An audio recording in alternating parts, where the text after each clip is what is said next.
Excellencies, distinguished guests, ladies and gentlemen, please be seated. We will begin shortly.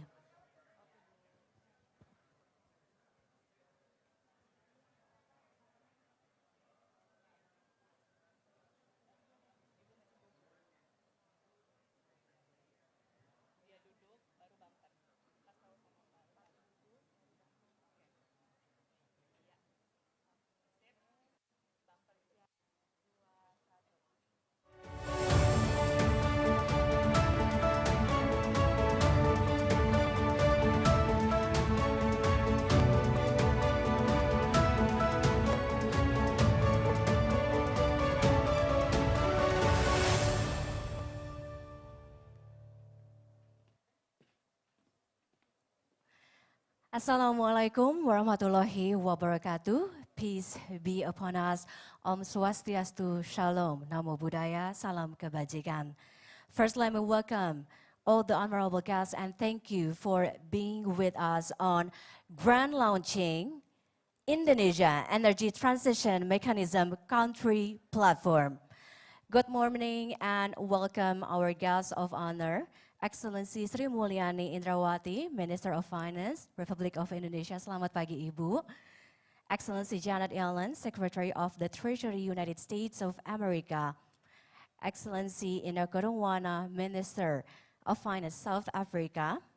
Excellency Bruno Le Maire, Minister of the Economics, Finance and Industrial and Digital Sovereignty of France.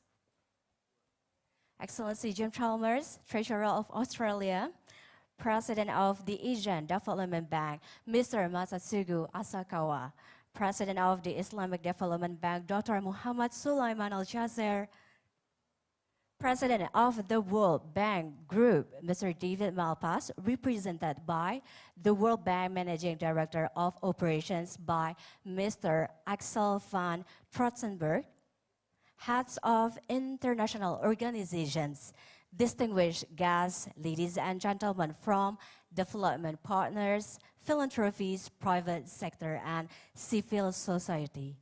Distinguished guests, ladies and gentlemen, it's such a pleasure to have all of you here.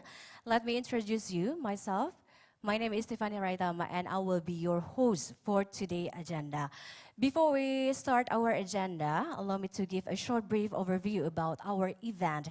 As we all know that Indonesia has committed to reduce greenhouse gas emissions by 2030 under its internationally determined contribution NDC and achieve net zero emissions by 2060 or sooner under its long-term strategy on low carbon and climate resilience.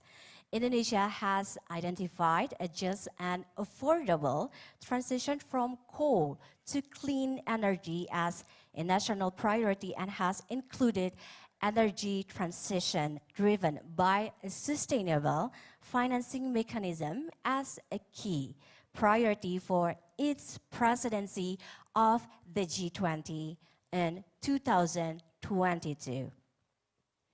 And today, the Government of Indonesia officially launched its Energy Transition Mechanism ETM Country Platform. The Indonesia ETM Country Platform will leverage a blended finance approach to accelerate the transition from fossil fuels to clean energy.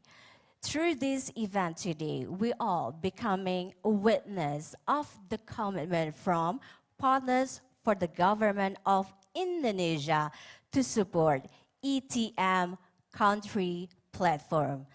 Distinguished guests, ladies and gentlemen, before moving to our program today, we would like to invite you to watch this video.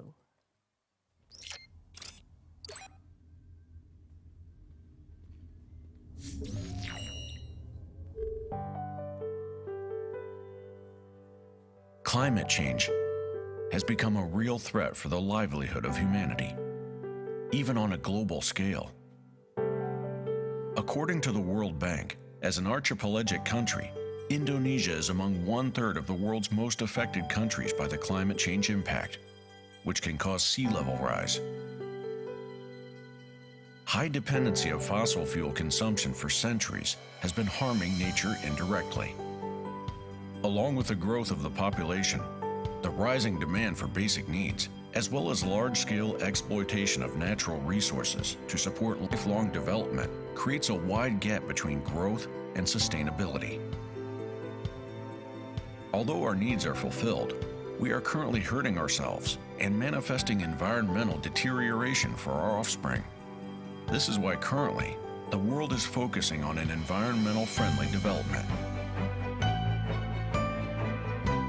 The Indonesian government gives an undivided attention on harmonizing development and environmental sustainability by always preparing developmental guidelines, programs, and policies to maintain the balance between economic growth and emission reduction. The commitment to the Paris Agreement becomes a real action for the Indonesian government in taking part of the initiatives to adapt and mitigate the climate change, one of which is by progressively pushing steps towards energy transition.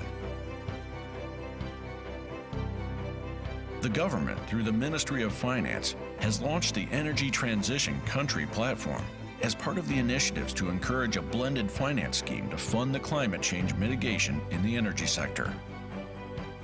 PT Sarana Multi-Infrastructure Persero, or PTSMI, is mandated to act as the manager of the country platform to execute the funding mobilization for energy transition. The trust that has been given by the Ministry of Finance is truly an appreciation to PTSMI. With its good track record in successfully promoting the integrated blended finance scheme for green projects through the SDG Indonesia One platform, PTSMI is deemed capable of carrying out the developmental duty and mandate to support governmental programs in realizing the energy transition mechanism in Indonesia. The energy transition mechanism will include two aspects. One, the Carbon Reduction Fund, a funding scheme to accelerate the phase-out, termination of coal-fired power plant or CFPP operation. Two, Clean Energy Fund, to develop funding for renewable energy to replace the CFPP. To mobilize funding for implementing these schemes, various collaborations and strategic partnerships with multiple parties, such as donors, philanthropies, bilateral and multilateral agencies, investors, as well as the public society, are required to support the energy transition program. We believe that nature is not only a heritage from our ancestors, but also a gift for our offspring. Our existence becomes a responsibility to nurture this gift, together, hand in hand. Let's create a just and affordable energy transition for all. To conclude Indonesia's net zero emission target as a concrete action, not just a wishful thinking. Demi lingkungan dan masa depanku.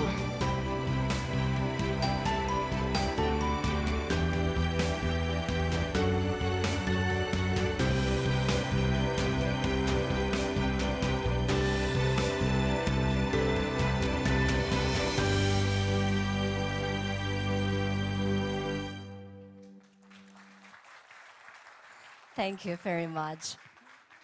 Excellencies, honorable guests, ladies and gentlemen, to start our agenda today, we would like to invite Mr. Masatsugu Asakawa as President of the Asian Development Bank to deliver his welcome remarks. Please welcome Mr. Masatsugu Asakawa.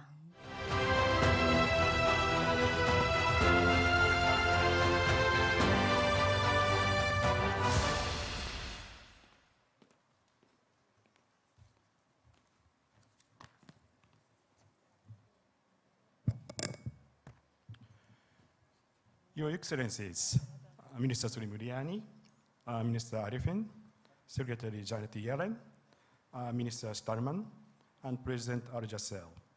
Ladies and gentlemen, It is a great honor to join you to launch the Indonesia Energy Transition Mechanism country platform today. Today's event marks a significant achievement for climate action. Last year, at COP26 in Glasgow, ADB stood with the governments of Indonesia and the Philippines to launch the ETM, Southeast Asia Partnership. Minister Sri Mulyani, we shared the stage for that announcement and continue to work closely together. I am grateful for Indonesia's leadership on ETM and for the partners who are joining the effort. Crowding in support to tackle key development challenges such as climate change lies at the core of ADB's mission.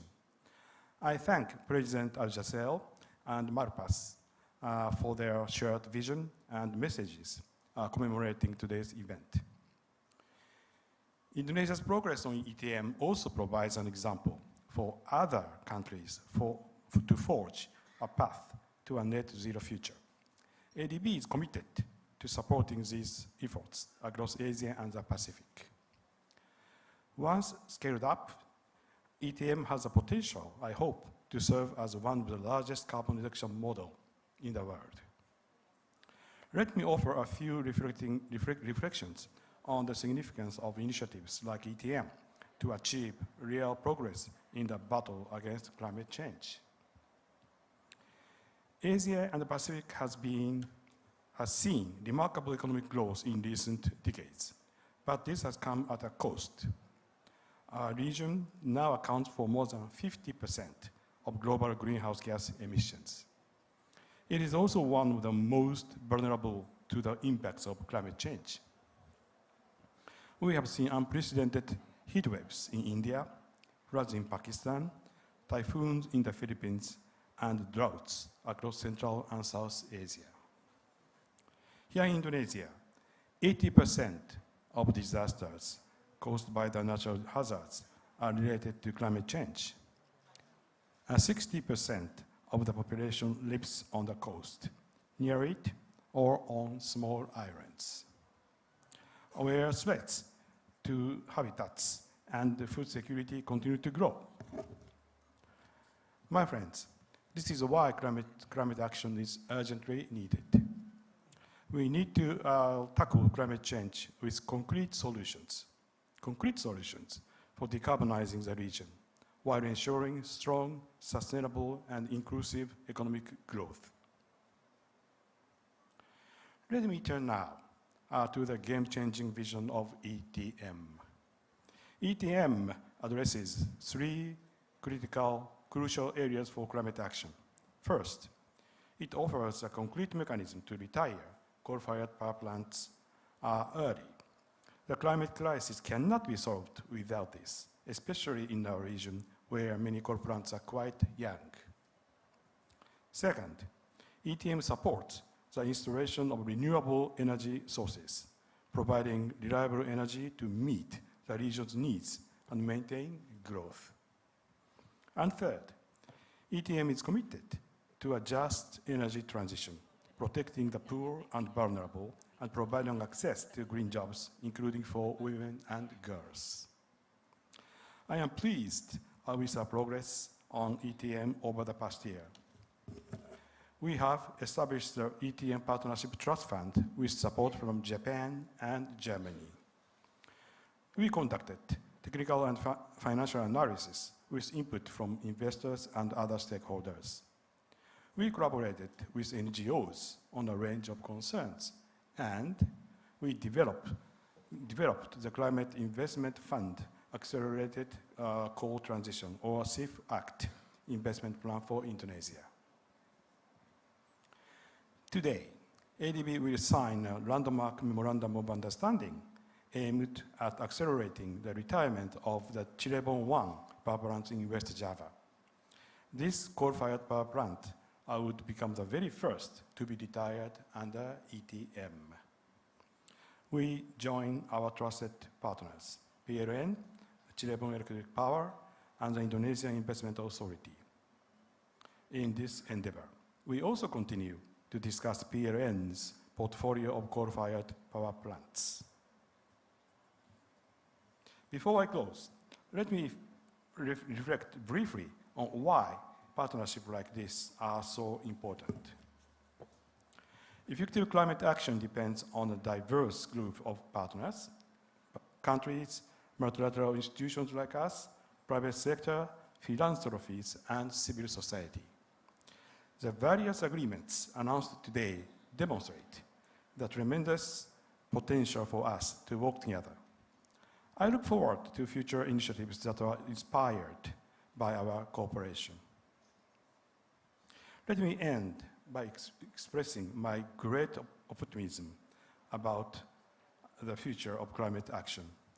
ADB is proud to stand with Indonesia and our partners to transform the energy landscape as we move forward together on our path to a more prosperous, inclusive, resilient, and sustainable Asia and the Pacific. Thank you very much for your attention. Thank you very much for Mr. Masatsugu Asakawa for delivering his welcome remarks. Honorable guests, ladies and gentlemen, we're moving to our next remark.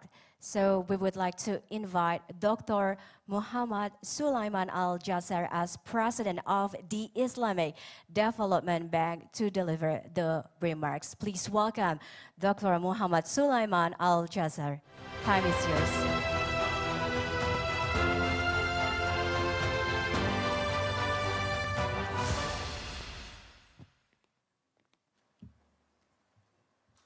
Bismillah ar-Rahman ar-Rahim.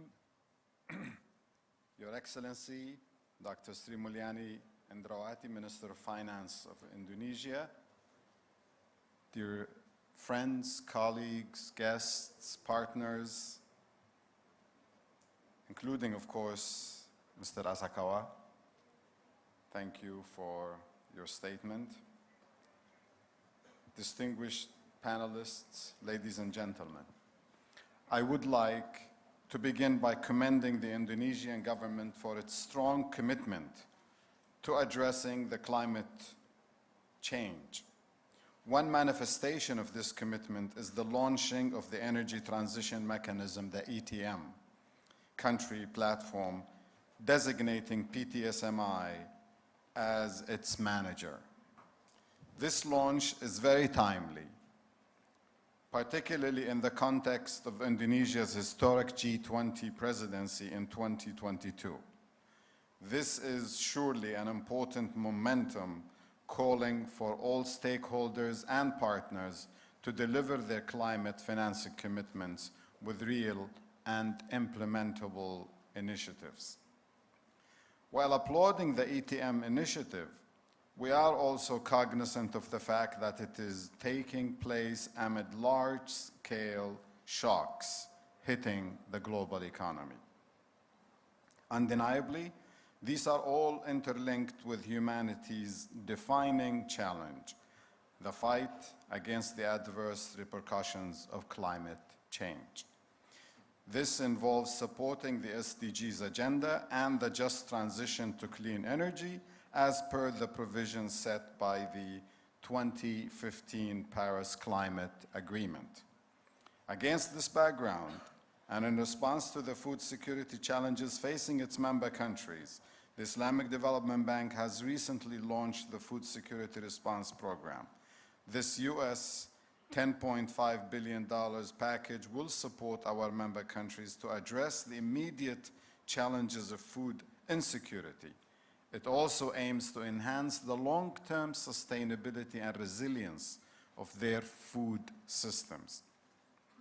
Excellencies, ladies and gentlemen, needless to say, a just transition to clean energy must be well thought out and pragmatic, balancing the demands of climate change with those of economic development agendas and resource mobilization. The Islamic Development Bank Group has, over the years, financed SDG, ESG, and climate action activities worth billions of dollars with real impacts. While the current critical situation may shift the global attention of the climate change topic to energy security, the bank would keep working on achieving its climate finance target of 35% by 2025 while addressing the issue of energy security. Energy transition and climate action cannot be achieved by governments alone. Partnerships with local and international entities are vital to unlocking and harnessing institutional and private investor assets. In this regard, the Islamic Development Bank Group is proud to have recently launched the 2022-2025 Member Country Partnership Strategy, MCPS, with the Government of Indonesia. This partnership strategy spotlights and advocates supporting the government's noble aspirations of securing green and sustainable infrastructure and comprehensive human development, with a strong emphasis on climate change mitigation, climate adaptation, decarbonization, and just energy transition. The 2022-2025 MCPS also aims at helping Indonesia leverage the growing role of Islamic green finance and sukuk. This can allow a measurable, gradual, and affordable transition to cleaner energy for the benefits of communities, businesses, and the state budget in the medium and long term. And we are happy to cement our ongoing constructive partnership with PTSMI through the Memorandum of Understanding that we are formalizing today. One of the objectives of this partnership is to support the country's just energy transition to achieve its national determined contributions, net zero emissions, and SDG targets. Coming to the beautiful island of Bali from the COP27 being held in Sharm el-Sheikh, Egypt, I would like to reiterate the Islamic Development Bank's group readiness to collaborate, demonstrate leadership, and pioneer change.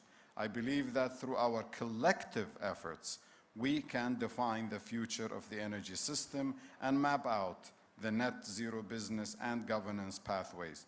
We can also explore the leading technologies and solutions to access and accelerate the energy transition, not only in Indonesia, but regionally and globally as well. Thank you very much, and terima kasih. Thank you, Dr. Muhammad Sulaiman Al-Jasar, for delivering the remarks. Thank you very much.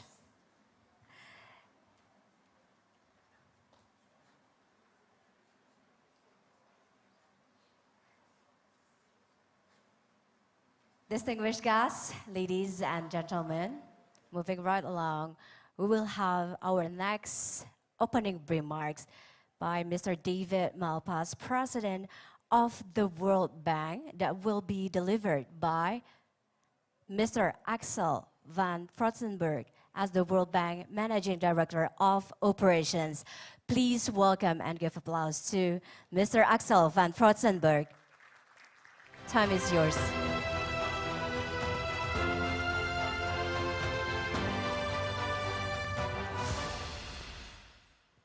Good morning, Your Excellency, Mrs.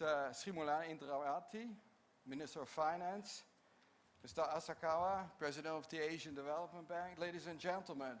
It gives me a great pleasure to join this morning and to congratulate the Government of Indonesia on launching Indonesia's Energy Transition Mechanism Country Platform. Let me also thank Minister Srimulani for her leadership in creating this platform. Transitioning to a low-carbon and climate-resilient economy is one of the key imperatives for countries across the globe. Indonesia has signaled its commitment to do its part. Recently, Indonesia increased its ambition under an enhanced NDC to reduce emissions by almost 32% on its own, or 43% with international support by 2030.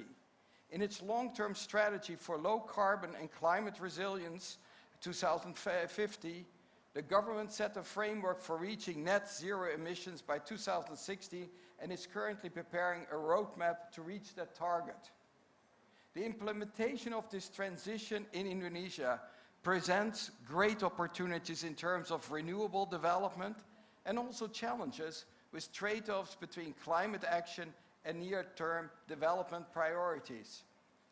Indonesia's strong track record of electrification and growth was thanks in part to its large coal endowment, which is also a significant source of greenhouse gas emissions. Also today, coal power generation overcapacity in the Java-Bali system is making the transition to low-carbon technology challenging and costly. Substantial efforts are needed to retire the large stock of coal assets over time. At the same time, Indonesia's near-term electricity demand will increase as it produces steel and manufacturing in remote regions where there isn't excess power capacity. Meeting this demand will require large investments, including in technologies and innovations, to make these products with lower carbon intensity. Global markets increasingly demand greener products, and this global transition creates opportunities for Indonesia to export in green value chains and accelerate its economic transformation. Such opportunities will be realized with Indonesians staying on track of developing low-carbon electricity generation. I applaud Indonesia for its commitment to retire coal-fired plants, starting with the older and more polluting ones. But that is just the beginning. Addressing mitigation and resilience needs will entail not only sector policies, but also enablers that are important to much-needed investments. These include supply-side measures, such as implementing the coal moratorium and providing stronger incentives for renewable energy generation.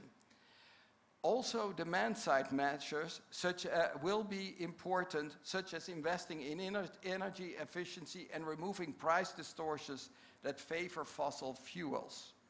As the World Bank Group, we are ready to do our part.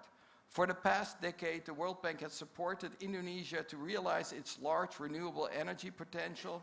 This includes two first-of-its-kind geothermal programs which deploy an innovative risk-sharing mechanism for early exploration drilling.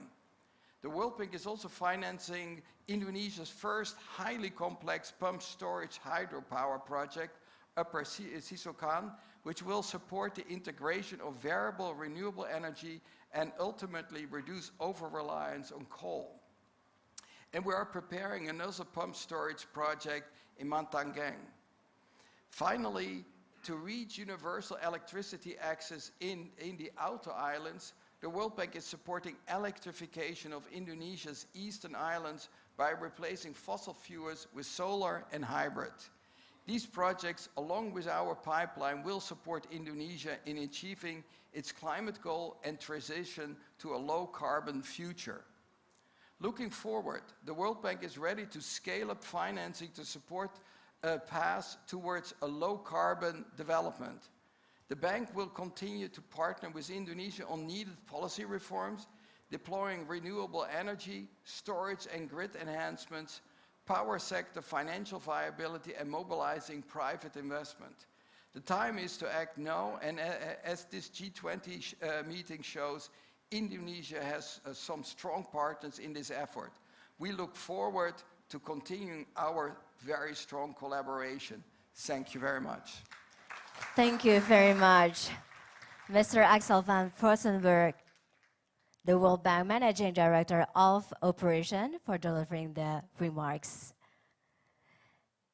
Distinguished guests, ladies and gentlemen, now we would like to invite Her Excellency Sri Mulyani Indrawati, Finance Minister of the Republic of Indonesia, to deliver the keynote speech. The time is yours, Ibu.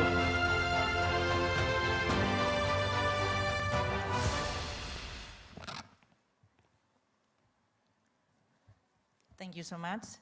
Bismillahirrahmanirrahim. Assalamualaikum warahmatullahi wabarakatuh. Om Swastiastu. This is how the Balinese greeting you all.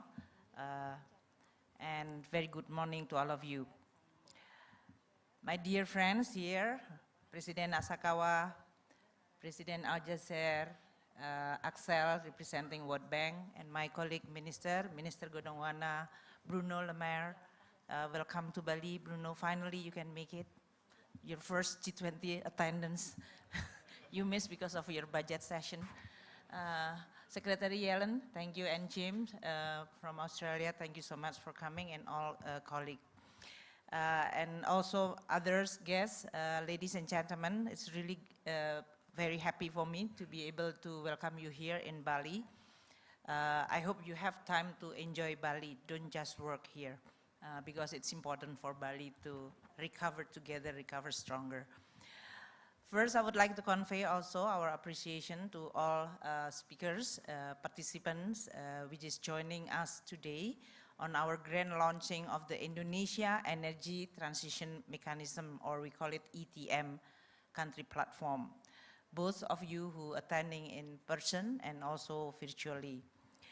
I'm also noted that this is really an extraordinary milestone for Indonesia. We will celebrate Indonesia's concerted effort and our ambition for a just and affordable energy transition, marked by our grand launching of the Indonesia ETM country platform. You are all listened to President Asakawa, President Aljaser, and Axel regarding how important energy in Indonesia and how we have to solve the problem of trade-off between continue growing and the need for the energy, while at the same time also committed to CO2 reduction based on the Paris Agreement. So this is very important for us to be able to solve this trade-off. This platform, the ETM country platform, demonstrates Indonesia's readiness to catalyze significant financial resources in energy sector that can provide reliable and affordable energy to maintain our strong growth, but yet also commit to the climate change, especially our national determined contribution announced in the Paris Agreement. We even in this case has already enhanced, as mentioned by Axel. Ladies and gentlemen, I want to talk about why this ETM is also very important. Indonesia is a home to a nearly 300 million people, with tens of millions exposed to natural disaster exacerbated by climate change, especially those who live in a low-lying area throughout our archipelago. Climate change is a real global threat with far-reaching socio-economic impact, even more significant and long-lasting comparing to the COVID-19 pandemic, and one which will further intensify if we are not making a decisive action. Thus, accelerating transition to a green and resilient economy in a concerted effort would protect globally, but also especially for Indonesia's society from the catastrophic impact of climate change. The pandemic has taught us a valuable lesson that we need to take climate agenda also seriously. Yesterday, we launched the Pandemic Fund, with Secretary Yellen also, James Chalmers also joining us. I think this is also another showcase that the G20 can actually act together to respond to this global public bad like pandemic. And I hear that France is going to announce also, Bruno, in this case on the pandemic fund, so I'm glad with that development. I hope we'll be close to the United States contribution. We have to give the applause to all. So we learned from this experience that the global economic is going to be also better if we are all working together in a collaboration. The economic pressure coming from the natural disaster driven by the climate change is becoming more and more frequent and unpredictable. And that will definitely cost not only in terms of the livelihood, also from the economic point of view. So aligned with global climate change goal, Indonesia has announced our target to reach net zero emission by 2060 or sooner. In our Enhanced Nationally Determined Contribution, NDC, Indonesia is committed to reduce our greenhouse gas emission by around 32% with our own effort, or 43% with international support by 2030. This is relative to our business as usual scenario. The severe impact of COVID-19 pandemic, as well as the climate change, will definitely hinder many of our fiscal space. So, for all of us to be able to deliver our credible commitment, financing is definitely very important.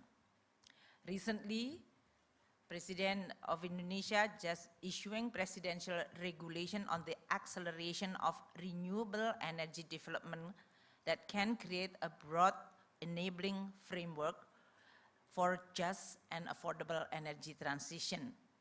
This is hopefully will lead to a fair and practical approach to meet our net zero ambition by 2060 or sooner. In Asia, if we talk about energy, the role of coal-fired power plant is very, very important. Many of coal-fired power plants are still young, with decades left to operate if there is no intervention. The excess of the coal generation capacity in Java, that is the most populated and largest economic contribution to Indonesia, 56% of our GDP is actually depend on Java Island. But we also have the excess coal generation capacity. This is the result of our young fleet with an average age of less than 12 years of the coal power plant that contribute to reserve margin up to 20% higher than needed. This situation adds cost and inefficiency to our power system, but also this problem created an opportunity for us to reduce emission. Indonesia can advance our climate ambition in a timely manner and accelerate the transition to renewable energy by initiating the retirement or repurposing of our coal-fired power plant. The transition process is not easy. We cannot just commit in a rhetoric, then that's why we work very hard in a very detailed plan. And this will require significant investment. We have seen the transition to a green economy pose challenges, including the costs needed to strengthen grid capacity and to integrate higher shares of renewable energy. At the same time, the volatility of global energy markets has created increasing risk as well as costs to business as usual approaches that depend on fossil fuels in addition to the climate change itself. So sometimes as a policymaker, we feel that there is a real trade-off between short-term pragmatism and our medium-term commitment. And this is really real in a political landscape. All of us is always continue to be scrutinized by our people, by media, as well as by market. So the problem is how we are going to be able to mobilize financing that can reconcile and addressing this severe trade-off. If we look at the financing side, we need to also align global investment rules so that it will not punish, but instead incentivize investment from private sector into program and sectors that result in significant emission reduction. To be very honest, this is maybe one of the areas that need to be continued discussed also within the G20 and international organization, and rule-based for the financial rule globally. It will sound counterintuitive, but what we are talking about is how institutions, especially private sector investment institution, non-profit, as well as government, can invest in coal-fired power plants in developing country, but can reduce emission, whether this is in the form of technology or in this case involving in retiring early. So without the right rules and the right incentive, the risk of the potential billions and trillions in the private sector that can be leveraged flowing into the other investment, that is investment that really desperately needed by many developing, emerging, or even advanced countries, will not taking place. The scale of this challenge will require greater collaboration and cooperation and international support, especially to developing countries like Indonesia in terms of financing, technology, and know-how. Thus, measurable and planned transition management become very critical. It is beyond rhetoric, it's become technocratic, but also technical challenge that need to be overcome. Indonesia remain focused on navigating both the post-pandemic COVID-19 as well as strengthening our economic recovery, but also at the same time commit to our green energy and green recovery. We will and will continue to develop the just and affordable transition to a low carbon economy as our national priority. And this is one of the most important priority in the G20 presidency agenda that President is going to lead this week.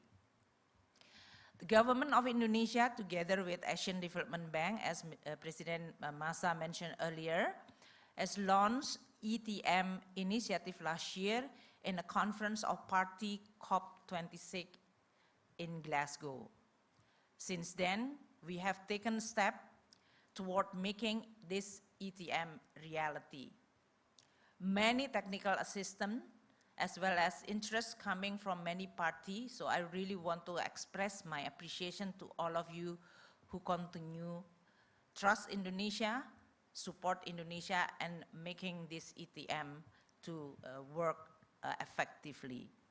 Following technical assessment and discussion with many stakeholders, the Government of Indonesia has already identified 15 gigawatts of coal-fired power plants for early retirement. 15 gigawatt. This is really a big size. The first step to determine near-term and meaningful action to accelerate the transition from fossil fuel to clean energy. Throughout the 2022, we worked closely with ADB to build consensus with other relevant government and state-owned enterprise, especially PLN. I do hope that the CEO of PLN here, oh there he is. This young guy is very, very dynamic and committed to the ETM, right, Baba? So I will expose him if it is not delivered. We are working relentlessly to establish Indonesia ETM country platform. This framework that will mobilize financial resources and support from international partners, including multilateral, bilateral, philanthropists, private sector, to make this just and affordable energy transition.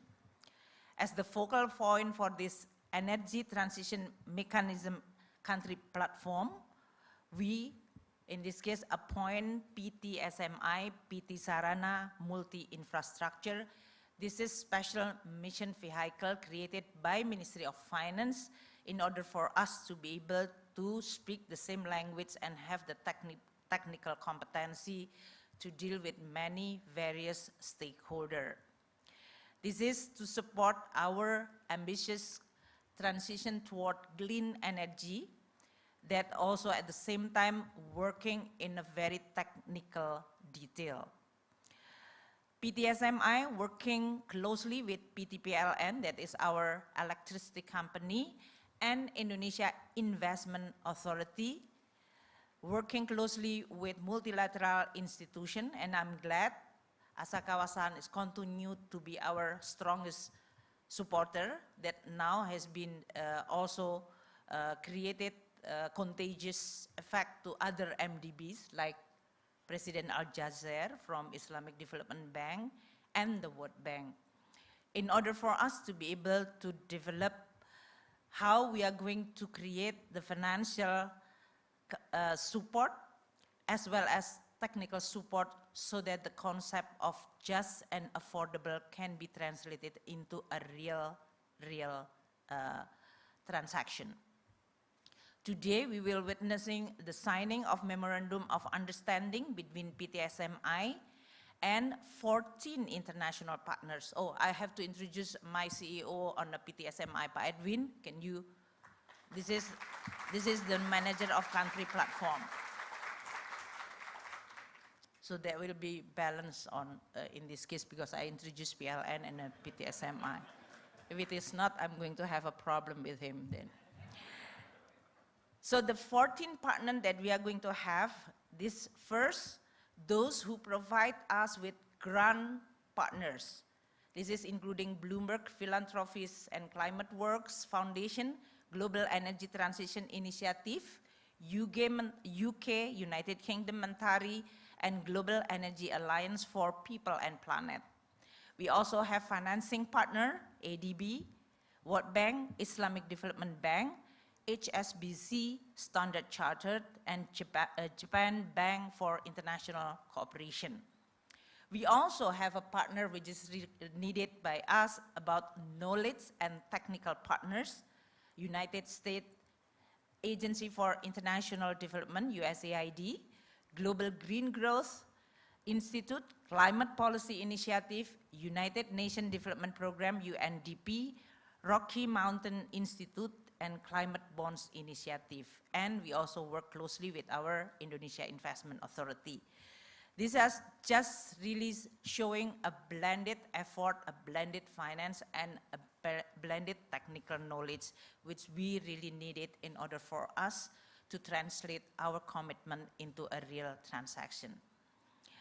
The Indonesia ETM country platform will send a very strong signal, not just in the Asia and Pacific, but also to the world.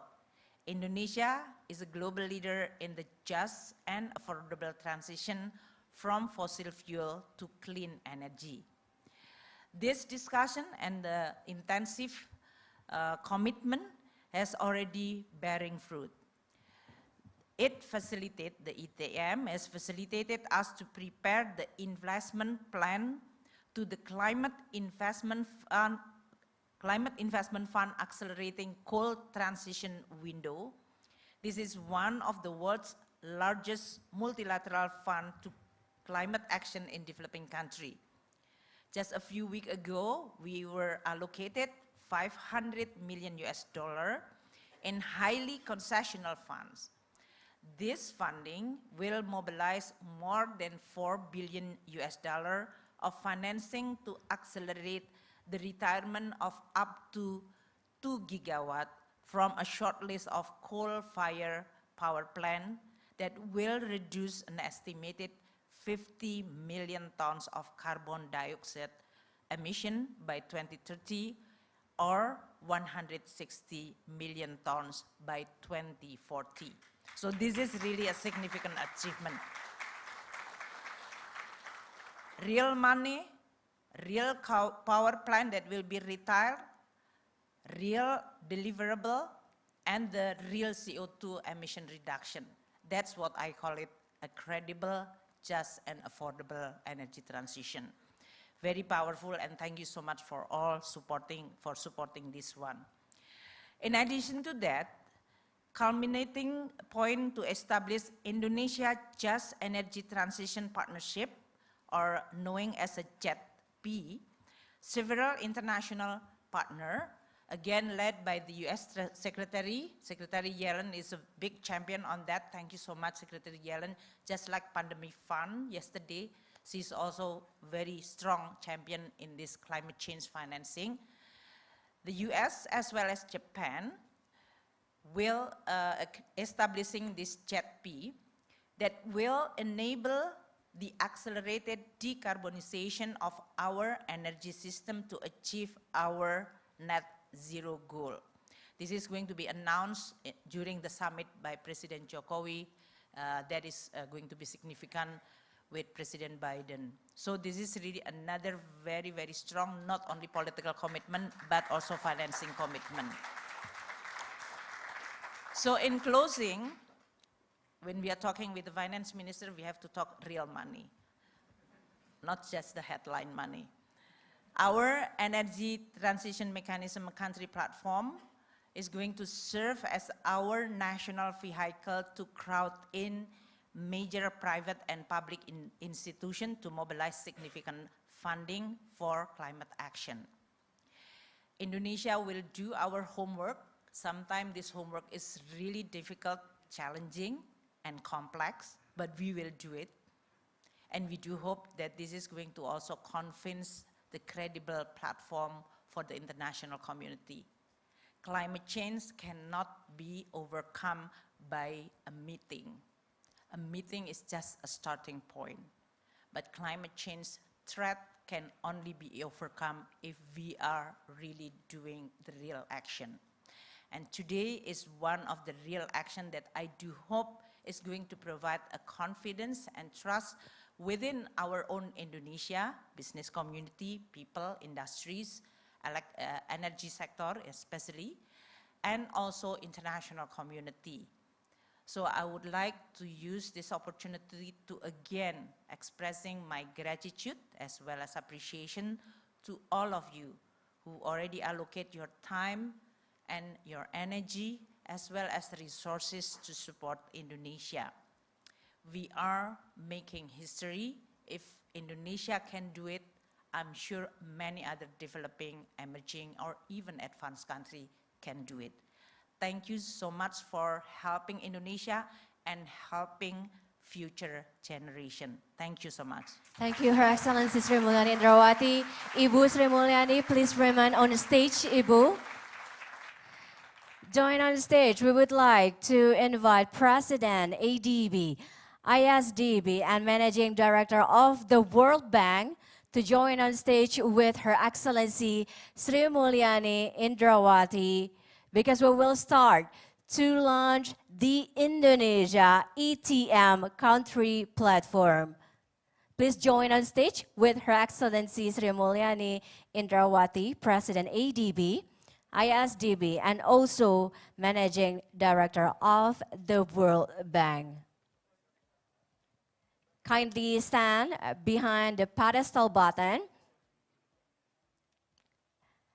Okay, and put your hands on it, on the table, yeah, where we will immediately begin the grand launching procession. Distinguished guests, ladies and gentlemen, to officially launch Indonesia ETM country platform, on my count, please press the button. On 3, 2, 1. Please give a big applause.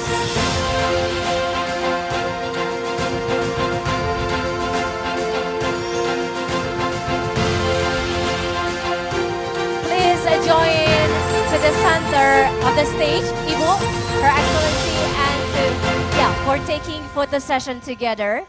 Please join on the center of the stage. Please, yes, to all the Secretary, Yellen, and to all Excellencies,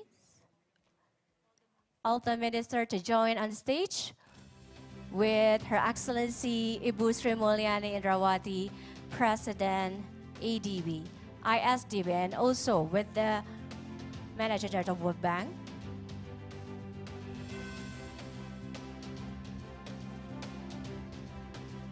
Okay, to all media.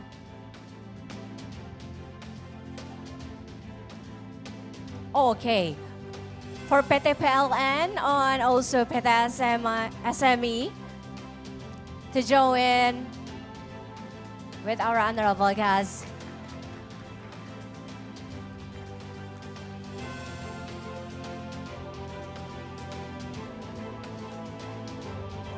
Okay, on my count, to all media, on 3, 2, 1. Perfect. Thank you very much. It's officially launched in Indonesia, ETM country platform. To Excellencies, honorable guests, please, you may return to your seat because we're going to our next agenda.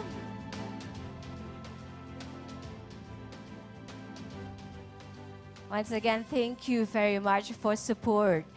Indonesia Energy Transition Mechanism Country Platform today. Distinguished guests, ladies and gentlemen, now we will become a witness of the collaboration between PT SME as the ETM Country Platform Manager and its strategic partners. This marks a journey of PT SME as the Indonesia ETM Country Platform Manager.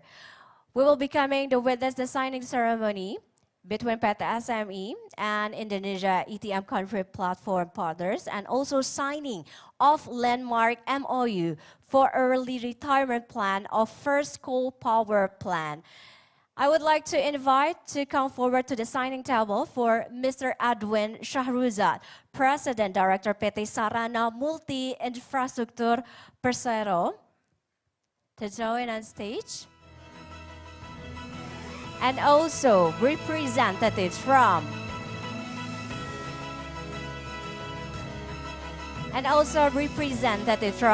Mr. Ramesh Subramaniam, Director General Southeast Asia Regional Department, Asian Development Bank. Mr. Salah Jalasi, Resident Representative in Jakarta Islamic Development Bank. Mr. Matsuda Noriyasu, Resident Executive Officer, Japan Bank for International Cooperation. Mr. Andrew Chia, Cluster CEO, Indonesia and Asian Market Standard Chartered Bank. Mr. Francois de Maricourt, President Director, PT Bank HSBC Indonesia. Mr. Andre Laraku, Chief of Party of USA Sustainable Energy for Indonesia, Advancing Resilience, Sinar USA.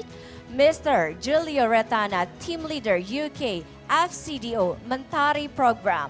Mr. Muhammad Zeki, Senior Program Associate for Indonesia, Bloomberg Philanthropies and Climate Works Foundation's Global Energy Transition Initiative.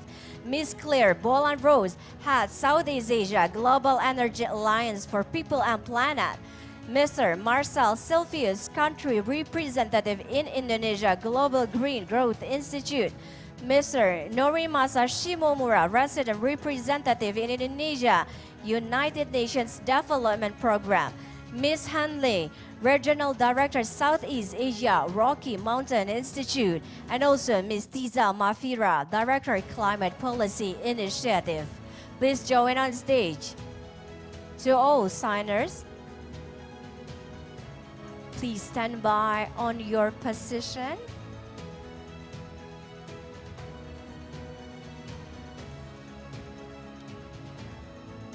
Okay, perfect. Ladies and gentlemen, you may sign the documents.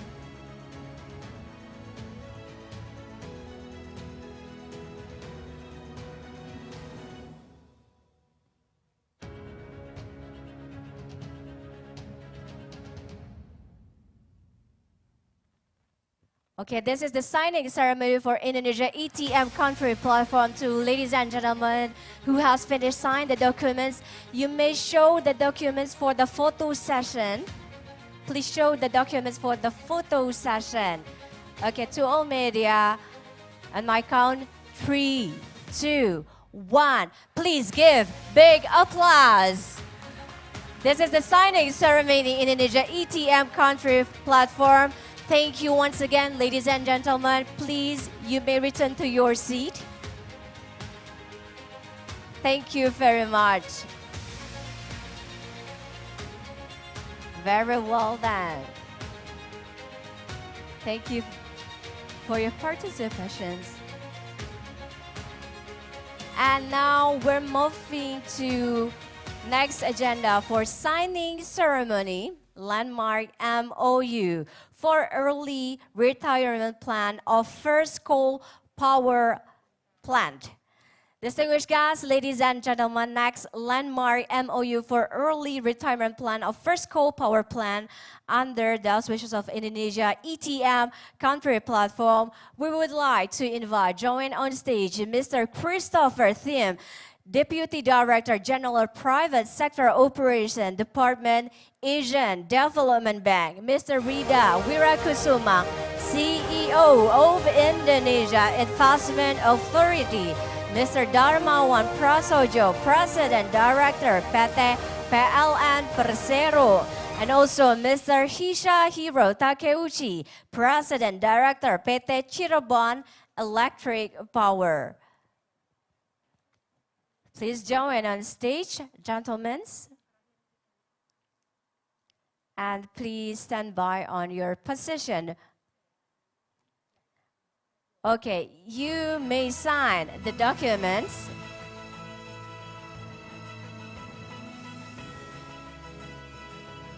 And you may sign and exchange the documents with the partners beside. Yes.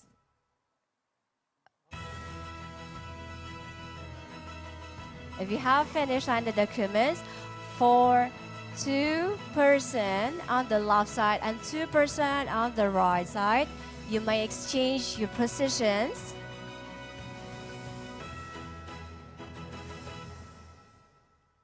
Yes, you may exchange your positions and then back to sign the documents, please. And exchange with the documents with the partners beside. Very well then. If you have signed the documents, please show the documents because we will have the photo session. And once again, please give a big applause for the landmark MOU for early retirement plan of First Coal Power Plant. Gentlemen, you may return to your seat. Thank you very much. To all signers, you may return to your seat. Once again, please give a big applause as Indonesia ETM country platform and IPP CFPP transaction. Distinguished guests, ladies and gentlemen, we hope that this moment will begin the stronger collaboration for energy transition mechanism in Indonesia.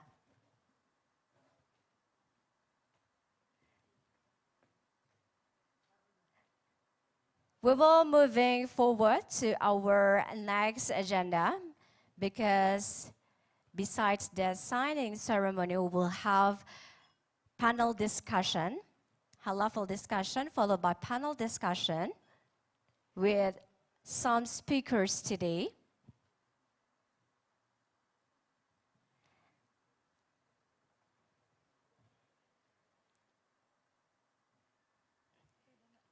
Okay, the Ministry of Finance has hosted a series of focus group discussions supported by ADB, taking stock of ongoing energy transition efforts, deliberating consideration for the roadmap, and firming up the first transactions to be piloted. Distinguished guests, honorable guests, before we go into our next agenda high-level panel discussion, let's see the video from Asian Development Bank.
Thank you very much. Distinguished guests, ladies and gentlemen, moving right along to our next agenda, which is high-level discussion. So I would like to invite our moderator for this high panel discussion. Welcome on stage our moderator, Ms. Lisa Og. Please, Lisa, time is yours. Thank you so much, Tim. Thank you very much for that. Wow, so a big day today, Indonesia's energy transition mechanism. It has been officially launched. Now, this plan is ambitious, it is brave, it is forward-thinking, and it puts Indonesia in a position of leadership across Asia-Pacific. Other countries, they're going to be watching on how this unfolds, how it is executed. And what we want to do today is we're going to have 3 panel discussions, and we're going to break it down and try to figure out exactly what's involved and how this is going to unfold and be executed. According to the Asian Development Bank, this could possibly become the largest carbon reduction model in the world. So we've got important work to do here. And right now, we have the honor of being joined by 4 finance ministers today who are going to share with us how this process is unfolding from their respective desks, because governments play a crucial role as well. So we'll invite our panelists up to the stage. Let's start with Her Excellency Ibu Sri Mulyani Indrawati, the Finance Minister of Indonesia. Please join us up here on the stage. She is, by the way, the former MD of the World Bank, and in 2014, she was ranked as the 38th most powerful woman in the world by Forbes. So a little bit of trivia there for you. Her Excellency Janet Yellen, the U.S. Secretary of the Treasury, she is the first person to have led the White House Council of Economic Advisors, the Federal Reserve, and the Treasury Department. Her Excellency, or His Excellency, excuse me, Enoch Godongwana, the Finance Minister of South Africa, played a crucial role in South Africa's Just Energy Transition Partnership, now being used as a model for other countries. And His Excellency Bruno Le Maire, the Minister of Economics, Finance, and Industrial and Digital Sovereignty for France. France, by the way, providing $300 million to South Africa's JET-P program. So a lot of expertise up here on the stage. Let's give them all another warm welcome and a round of applause. Thank you very much for being with us. So let's kick things off, Ibu Sri Mulyani, with you, because I thought it was fascinating what you were saying in your speech about the trade-off between pragmatism and commitment. This is not an easy line that governments are walking here. Tell us a little bit about your experience. Well, first, I would like to welcome all of you here.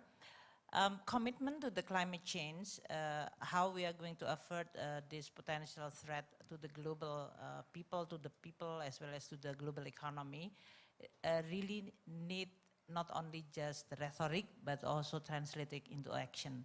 And when you translate into action, especially for the area in which for Indonesia, when we talk about the climate change commitment, our nationally determined commitment, it's mainly the biggest polluter is the energy sector. And Indonesia is also a coal producer, as well as we also have geothermal and other source fossil as well as non-fossil renewable energy. For us to be able to continue growing, definitely the demand for energy is going to continue also increase. And that's why to be able to continue build the energy sector, but at the same time reducing the CO2 emission is becoming one of the very obvious trade-off. I'm not talking about the national, global discussion regarding that who polluting the world first and who should pay in this case, but I'm going down into the Indonesia own problem. And when we already announcing our commitment in Paris, that is the Paris Agreement, through our NDC, then we look at those commitments that need to be translated into action. 29% first, and then we enhance it into 32% with our own effort, and 43% with the international support. Identifying the biggest challenge and will be very expensive is the energy sector. So for us, how you are going to deliver financing cannot be separated because it's going to be very expensive to deliver this commitment when you're talking about the energy sector emission reduction. And for Indonesia, that means we are reducing the percentage for coal and then producing more the demand for energy through the renewable. So we need to think how we are going to be able to retire coal.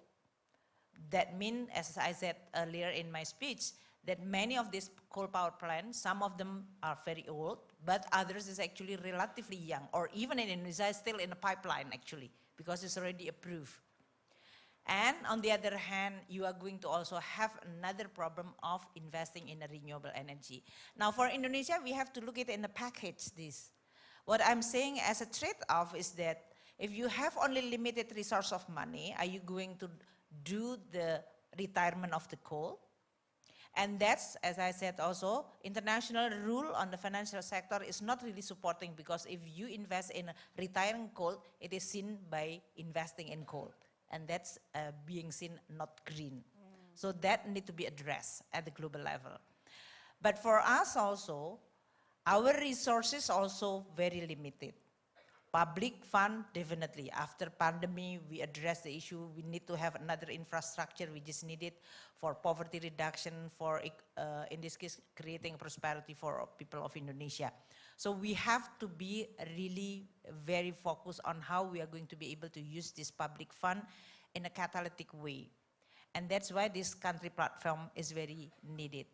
So the trade-off between pragmatism, that is the pragmatism versus what you call it long-term, is actually how you are going to identify.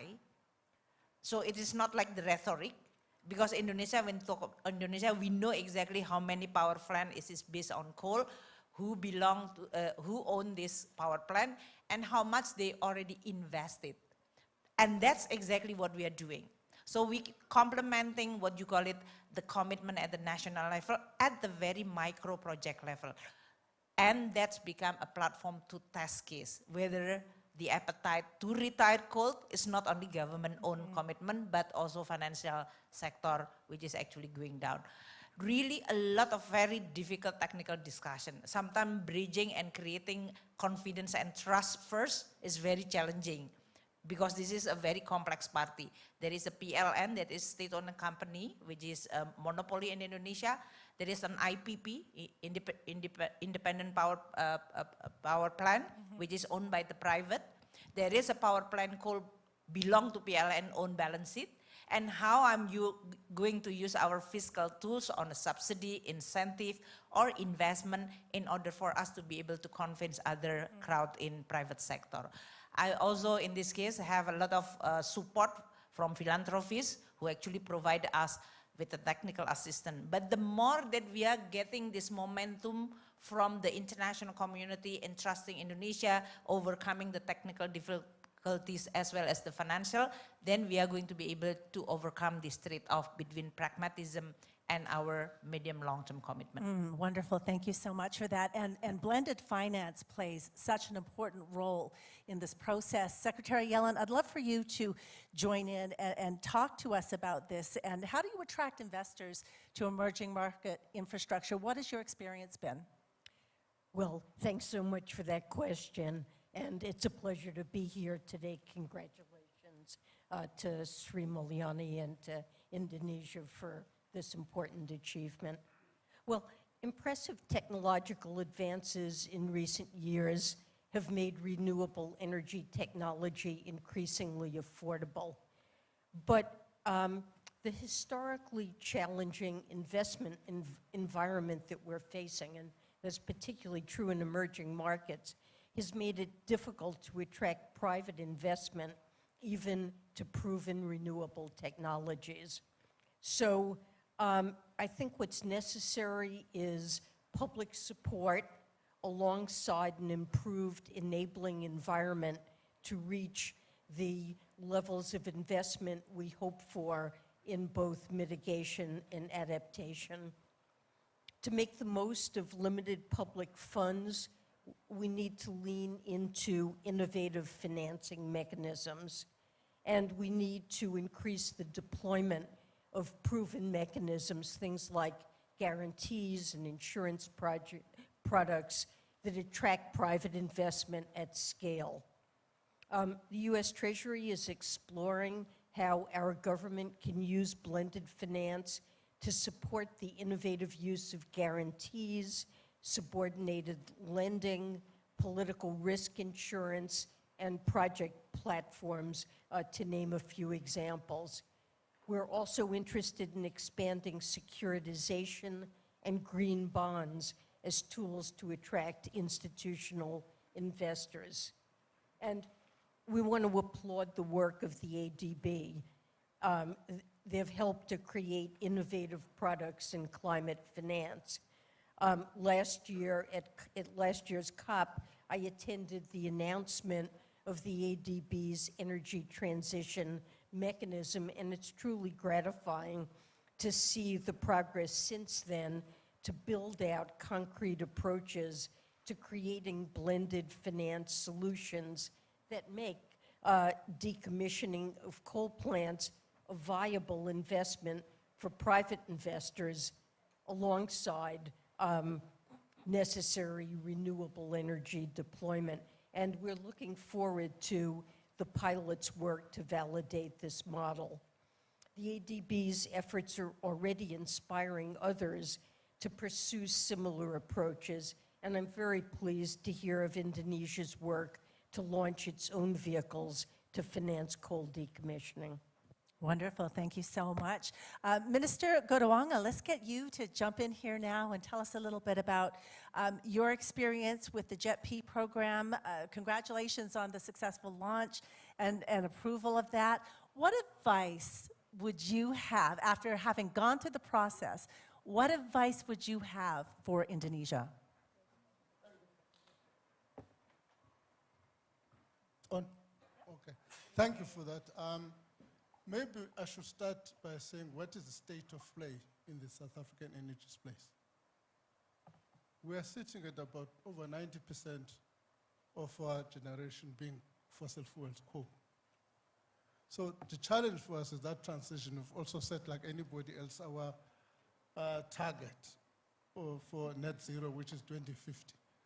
So when this in COP26, and 8.5 billion was announced, it was an excitement of everybody. One of the key things, what does it mean? So we've had an interesting discussions with what now we've termed IPG, our international partner groups. The effect of that, we've been able to drill down what is going to be, we develop an investment plan. The lesson is, what Indonesia is doing is important to develop your plan up front. In our case, when we got this 8.5 billion, the people said, if we were to give you this 8.5 billion tomorrow, where would you invest it? So we had to move back and develop our investment plan in order to meet those targets. So getting prepared for the investment project is quite an important aspect. But an important dimension which is missing in the discussion about climate finance, there's too much emphasis on mitigation, little emphasis on adaptation, and developing countries are beginning to experience challenges in that area. It's going to be important that as part of nuancing that both mitigation and adaptation are taken into account. Wonderful, thank you. And I'd like to remind the panelists, if at any point you want to jump in with a comment, please feel free to jump in. All of your mics are live. Minister Lemaire, would like to get to you now. The French power system is largely based on nuclear power. What's motivating France to support countries that rely primarily on coal? Let's go into the cooperation aspect of this. Thank you, and first of all, thank you to Minister Sri Mulyani for her invitation and for this very great G20. As a starting point, I would like to insist on the fact that France is one of the most decarbonized electricity producer, thanks to nuclear energy, which represents 70% of the French production of electricity. And our view with President Macron is that it will not be possible to reach our development goals and our climate goals without nuclear energy. And we don't want to make a choice between growth and climate, between development and climate. And we want to make very clear that we want to have both the fight against climate change and growth for developing countries. Because it would be unfair to ask the developing countries to do less because of the climate change. They have to do more, and they need to have the support of developing countries. So what would be not our advice, but what is our strategy? Our strategy is based on two pillars, a national one and an international one. At the national level, we want to reduce energy consumption.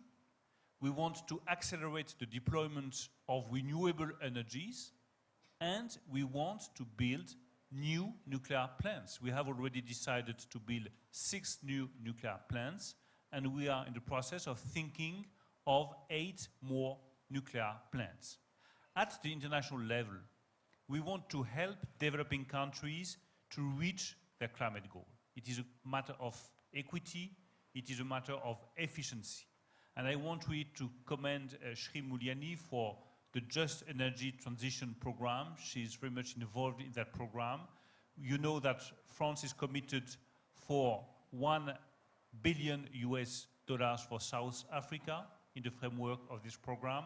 And I want to confirm our commitment of 500 million euros for Indonesia, for helping Indonesia to develop its own program. The second point of this international strategy is the support for developing countries decided at the COP level, $100 billion of funding, including $6 billion for France. And I really share the point of view expressed by my friend Janet. I think that we need to think of innovative funding. We have to take into account the lack of public resources and the necessity of having new financing tools. You know that France has been at the core of the development of green bonds. It might be one of the possibilities, and the leverage between private funding and public funding is also absolutely key. Wonderful, thank you. And I'm hearing a lot about fairness and equity. And Secretary Yellen, I'd love for you to jump in here as well and talk to us a little bit about the U.S. perspective on how these ETMs and these plans should be rolled out. Yes, thank you so much. Well, financing is critical, and developed countries agreed on a $100 billion climate finance goal under the Paris Agreement, and we're frankly encouraged by the OECD's projection that we're likely to meet that goal in 2023. The United States has been working to scale up financing for climate adaptation and resilience in developing countries through our own commitments, through our engagement with the MDBs, and also through progress on the JETP agenda. Last year, the United States developed the first ever international climate finance plan, and it sets the stage for what will be a quadrupling of our own international climate finance budget by 2024. We also continue to work with multilateral finance providers to increase their finance commitments for climate, and their recent report shows about a 25% increase in 2021 relative to 2020. Recently, Treasury announced a $950 million loan to the Clean Technology Fund, and we think that's a clear indication of President Biden's commitment to his climate finance pledge. Turning to the multilateral development banks, I have tried to launch a multilateral development bank, or MDB evolution initiative. The purpose is to make sure that MDBs are fit for purpose to address the increasing number of transboundary global challenges. Climate is the most important example. In many ways, the MDBs have served as pioneers in development finance, but frankly, today, they really need to do more. And I believe they can pursue a series of innovations within their existing business models, even as they work to evolve. For example, the ADB has developed the Innovative Finance Facility for Climate in Asia and the Pacific, or IFCAP, which leverages shareholder guarantees rather than paid-in capital to enable additional lending for climate. Both IFCAP and the Energy Transition Mechanism are great examples of creative initiatives that help address a pressing need if we're to achieve our Paris goals, and particularly the early retirement of coal plants and expansion of clean energy. In addition to the financing that we provide to traditional sources of climate finance, such as the MDBs, we're continuing to work with the G7 and other donor countries on JETPs, which will aggregate various sources of financing to support really ambitious energy transition objectives for a set of emerging economies. By aligning donor country efforts and resources through the JETPs, we want to incentivize high-level commitments that will enable emission reductions by aggregating a really significant sum of development finance, philanthropic resources, and private finance in support of ambitious partner country commitments. At the same time, the platform invests in renewable energy and tries to support an inclusive and equitable transition for communities that are impacted by the transition away from coal toward renewables.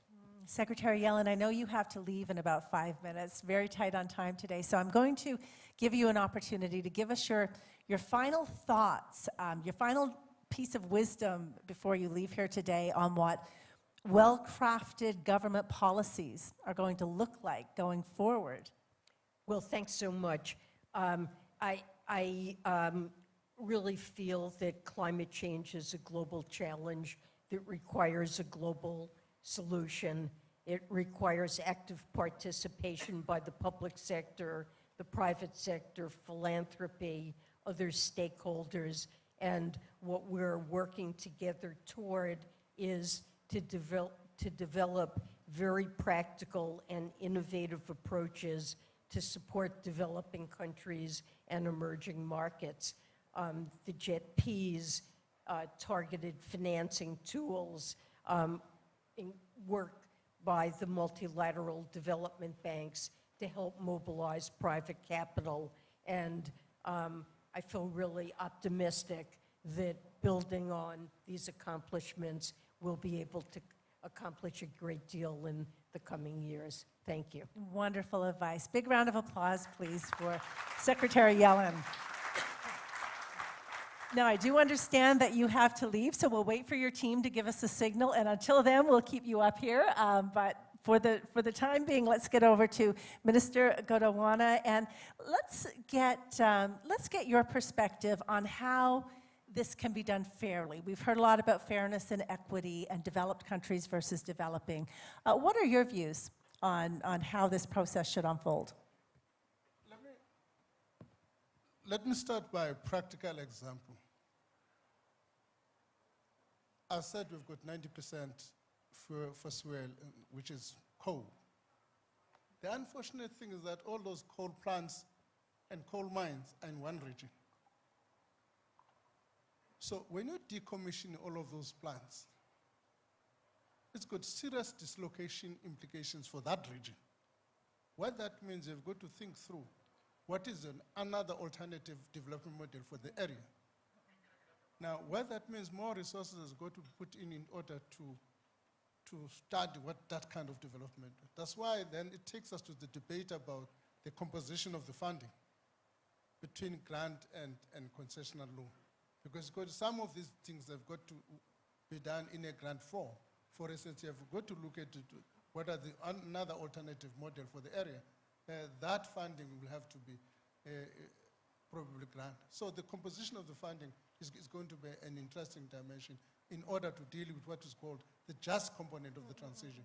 Because as you that decommissioning is a huge dislocation of people. Excellent points. Ibu Sri Mulyani, we'd love for you to weigh in. As you said, some of the coal plants that you are decommissioning, they're not very old. How do you keep the just in this process, the just aspect of energy transition? Well, more than 60% of our power mix is actually based on coal. Some of them is actually old and inefficient. Some others is relatively young and maybe more efficient, although still continue emitting CO2. So if we are going to reduce the CO2 based on the power, then we really have to look at all this composition of the fuel mix. This is already operating. It can be easily a win-win-win approach if you have the old, inefficient, heavily polluted, retired sooner. Because then maybe they still have 10 years and we can actually retire soon, especially when we are also having this excess supply situation in Indonesia post-pandemic. So the word just in this case is that first we have to look at the balance sheet of PLN. This is the electricity company, whether this retiring power plant, whether this is owned by PLN or private sector, will make their balance sheet healthier while reducing the CO2. That's what I think is good. Healthier means that the balance sheet is going to be better in terms of financing, cost of production of the energy lower, and the CO2 emission lower. So you have triple win in this case. The financial aspect, PLN is better. In terms of cost of producing energy, lower. In terms of the CO2 emission, is lower. The cost of energy which is lower can be then passed through to the people and industry which is much lower. So meaning what Bruno mentioned earlier, we don't have this trade-off between growing and polluting. Because we can continue growing, but financially healthier, as well as in terms of cost of energy. That is exactly what we are trying to crafting all this transaction, because we really have to go down into that detail. And that's why the discussion with many partner financing is going to be very important. Minister Gondongwana also mentioning about if we are going to retire coal, what is the coal mining is going to happen? Well, as of now, there is a transition that need to be discussed. There is a dislocation, social impact, wider economic impact that we also need to put into account. And that's exactly, we start with one which is very obvious, then we will then address something which is then have a much wider implication. But should be win-win-win first before you can convince everybody. All right, wonderful. Thank you to all of you. I'm so sorry we are out of time, but let's give them all a big round of applause.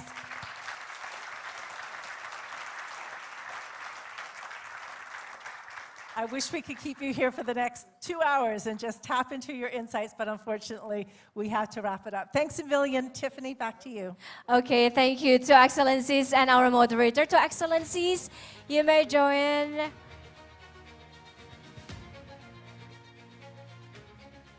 Okay, thank you, Excellencies. Very well done. Thank you, our moderator, Lisa. We had very fruitful discussion today. And to Excellencies, you may return to your seat. We still have another panel discussion after this, ladies and gentlemen. And for Her Excellency Ibu Sri Mulyani Indrawati, you may join the press conference at the foyer of ballroom, Ibu. Thank you very much. Distinguished guests, ladies and gentlemen, we still have 2 more panel discussions today. So, meanwhile we continue the session, you may enjoy the discussion while having snacks inside the room.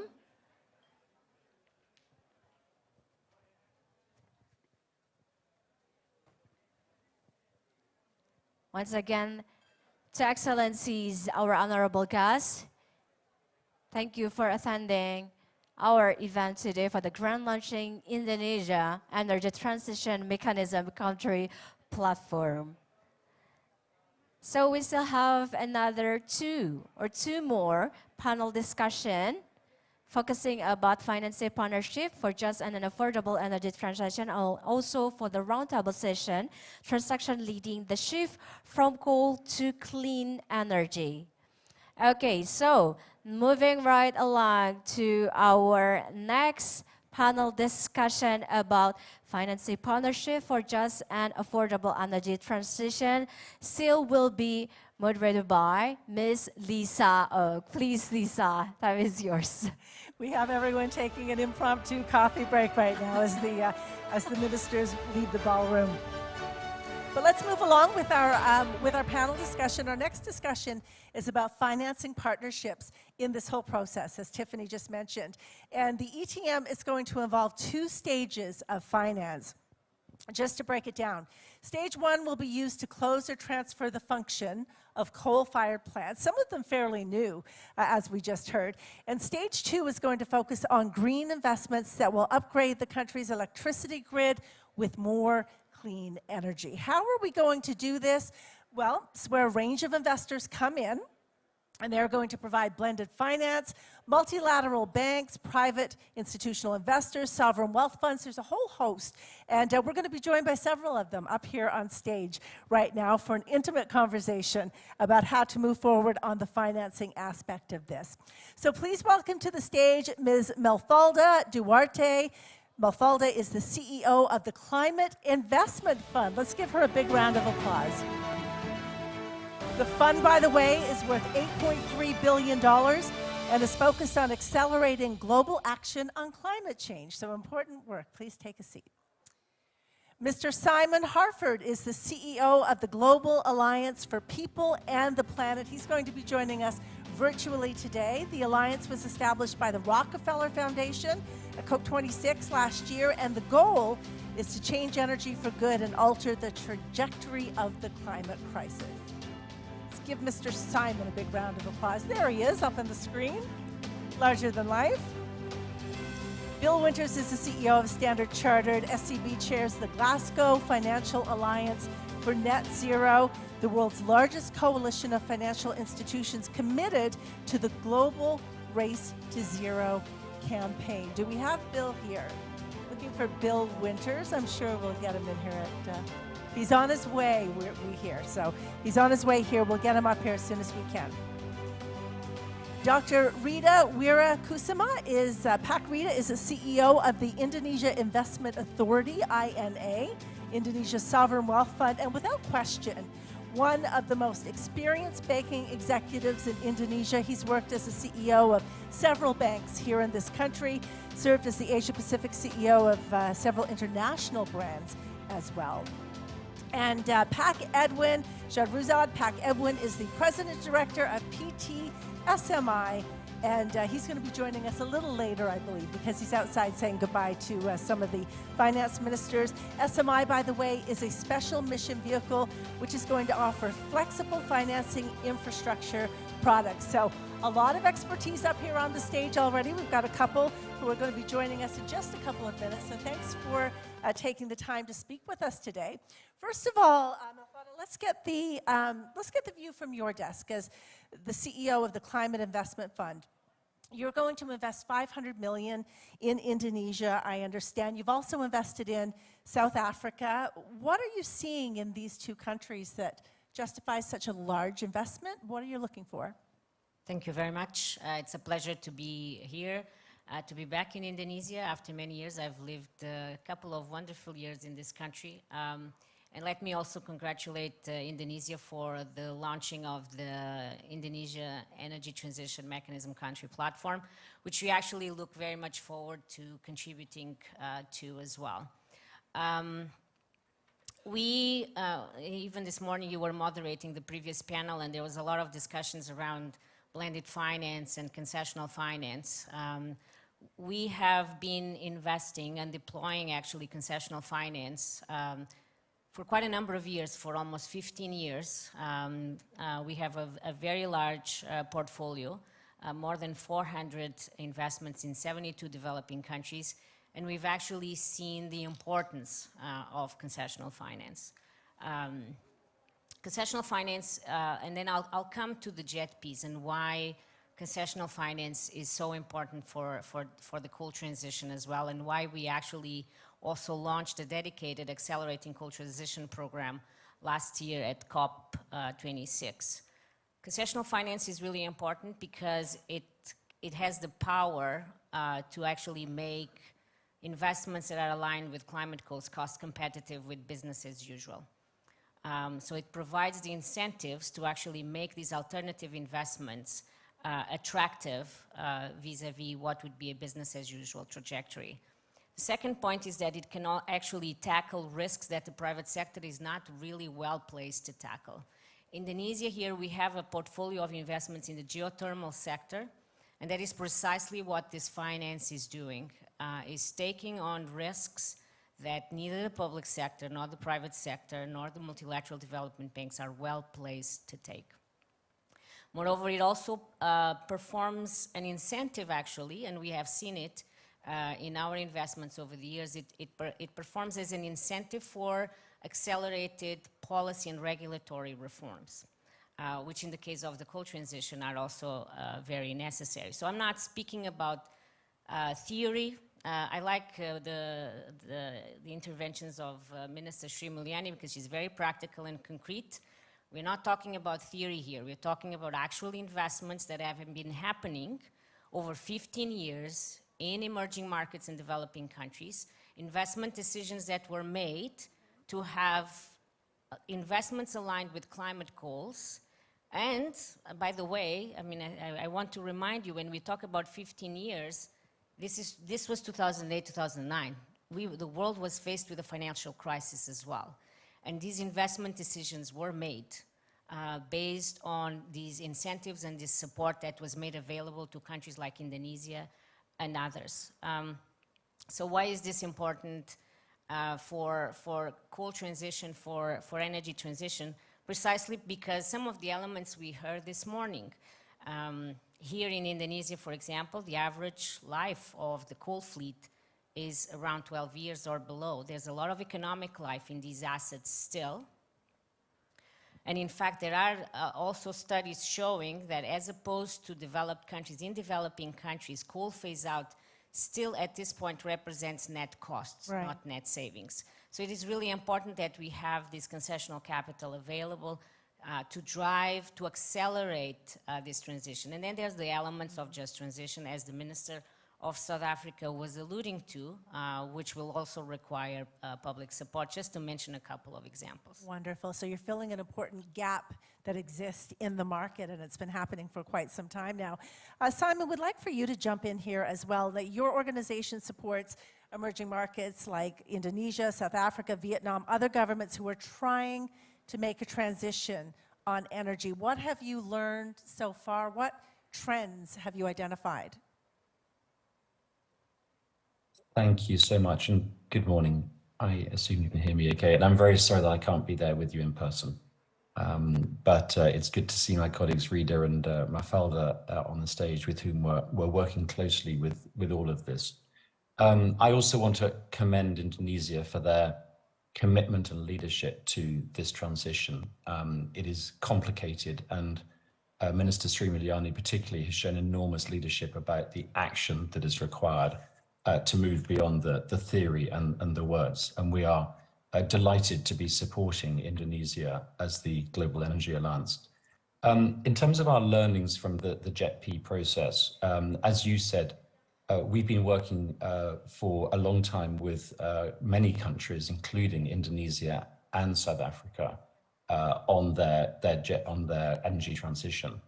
A few observations. First of all, the JETP itself is a new model launched at Glasgow last year with a funding package for South Africa. And we think that it's a good model that is being learnt about to see what role those donor countries can play in the funding. The fact that it's country-led by South Africa and by Indonesia and others is crucial in our view. And there's a lot of learning that's gone on. So the opportunities for Indonesia and Vietnam and other countries to learn from the experience that South Africa has gone through, we see as crucial. And it's one of the roles that we can play as the Global Energy Alliance to help sort of share the learnings and join those dots and try and accelerate the innovation and the learning that's taking place in the JETP. But secondly, the JETP funding package is a tiny part of what is needed to deliver these transitions. So for example, in South Africa, the funding package is $8.5 billion. The country will need hundreds of billions of dollars to achieve its energy transition. So all of us must ensure that we can maximize the role of development finance, of the private sector, and the right combination of funding as well. As other speakers have said, this cannot result in a excessive debt burden on the countries. It needs the right combination of concessional capital and grant capital. And that's where philanthropy can also help, which is providing more flexible capital, moving very fast, and crucially, being non-commercial, how we can support the just aspects of this. And we are working closely with Indonesia to try and support the just elements of their transition. We also work very closely with partners throughout. And again, like others, I want to pay tribute to the role of the Asian Development Bank, who are showing true leadership and innovation in this space, along with other partners such as the World Bank, the CIF funds, FCDO, and many others. So it's not only a small part of the money that is required, it's also only one small part of the actions required. An energy transition is a highly complicated shift of the entire economy and society. And the funding from the JETP is but one part of what's required. It's complicated. The government, in our view, needs a plan which picks up all the aspects of the transition. It also needs to figure out its method of implementation. The plan is one thing, but the implementation is different and more complicated. And part of that are all the enabling steps that a government would need to put in place to unleash the power of the private sector. And I'm sure we'll hear shortly from Ina on that. Yes, absolutely. And So sorry, I'll jump in here. I'll jump in here for a moment because I want to pick up on what you were saying about the collaboration that's required. And I want to go to Pak Rita now, who is the CEO of INA, $5 billion in capital. And welcome, Bill. Welcome, Bill Winters, who's the CEO of Standard Chartered as well. We'll get to you in just a moment, Bill. But right now, Pak Rita, I want you to tell us about the role that Indonesia's Sovereign Wealth Fund is going to play in the country's transition to green energy. What's your perspective on this? Thank you. Just by way of introduction, INA was set up early last year. It has a dual mission of, making risk-adjusted return to build wealth for future generations, as well as helping Indonesia develop sustainably. That sometimes is a delicate balance because on one side you probably say, well, this is risk-adjusted returns, but the other one, may not be. But it's actually, if you select well, you could accomplish both. Now, specifically on ETM, we have been active. First and foremost, you actually saw us signing an agreement to go after retiring one specific IPP, which is the Cirebon today, with the help of quite a number of institutions, among others our Standard Chartered Bank, just because Bill is sitting next to me here. But literally from us, the way we contribute is not so much on the policy, but I think I want to echo Mafalda. It's actually really when, there's a saying, when the rubber meets the road. So we actually are going in, funding, executing, signing documents, going into the financial models, figuring out exactly what the risk-adjusted returns for everybody's involved. And that actually is not going to be made possible if we do it alone. I think Mufalda also mentioned about the concessional funding and agreements and support from the public sectors and stuff like that. But I just also wanted to share additional challenges that we need to look after, especially in investing in developing market, including legal and tax and foreign currency risk and transparency of procurement process and things like that. So a lot of things. So sometimes if you ask me what exactly is our real contribution, is to actually translate what the dreamer or the policymakers are, and we are the one executing it right until we sign the dot and the money funded. Wonderful. You know, I love the saying, when the rubber hits the road. And as a former CNBC presenter, I have to ask you all about returns. We know that you're doing wonderful things with this concessional finance and going into such an important area, but how are the returns, the fundamentals for investors? We are always co-investing with other investors. To give you an example, we got into investing in digital infrastructure alongside with the names like, in this case, GIC, ADIA, ADQ. On the toll road platform, we are actually investing alongside the names like APG, which is the pension fund of Holland, CDPQ from Canada, as well as ADIA from UAE. So those are some of the examples that we are doing alongside with them. The questions of returns is a pretty delicate one, because all I can say is these partners that we have, they have options. They can invest in Indonesia, they can invest in South Africa, they can invest anywhere. It has to fulfill their own returns. We actually are giving returns the same exactly like they are. So if you want to ask me exactly what the level of returns, you could also ask them, because it'll be the same. Wonderful. Thank you so much. Now, Mr. Winters, welcome to the stage. When we were introducing you in the beginning, we were pointing out that SCB chairs the Glasgow Financial Alliance for Net Zero, very important, largest coalition of financial institutions committed to zero emissions globally, trying to get us down there. Give us your perspective in this role, because it hasn't been that long. It's only been about, what, a year. What's been the biggest challenge for mobilizing capital, or what will be, that you can see from this point on? Because we're talking about $150 trillion in potential capital. Well, first of all, it's really nice to be here, and I'm sorry to have come in late. I got stuck in the departure traffic, I think. The GFENS was set up a year ago, as the name suggests, at Glasgow. But it's the coming together of a number of efforts that have been in place for some time. So we chair the Net Zero Banking Alliance. There's a separate Net Zero Insurance Alliance and Asset Managers Alliance. And the objectives for each of us are to set the framework for financial services to play its part in the migration to a zero carbon economy.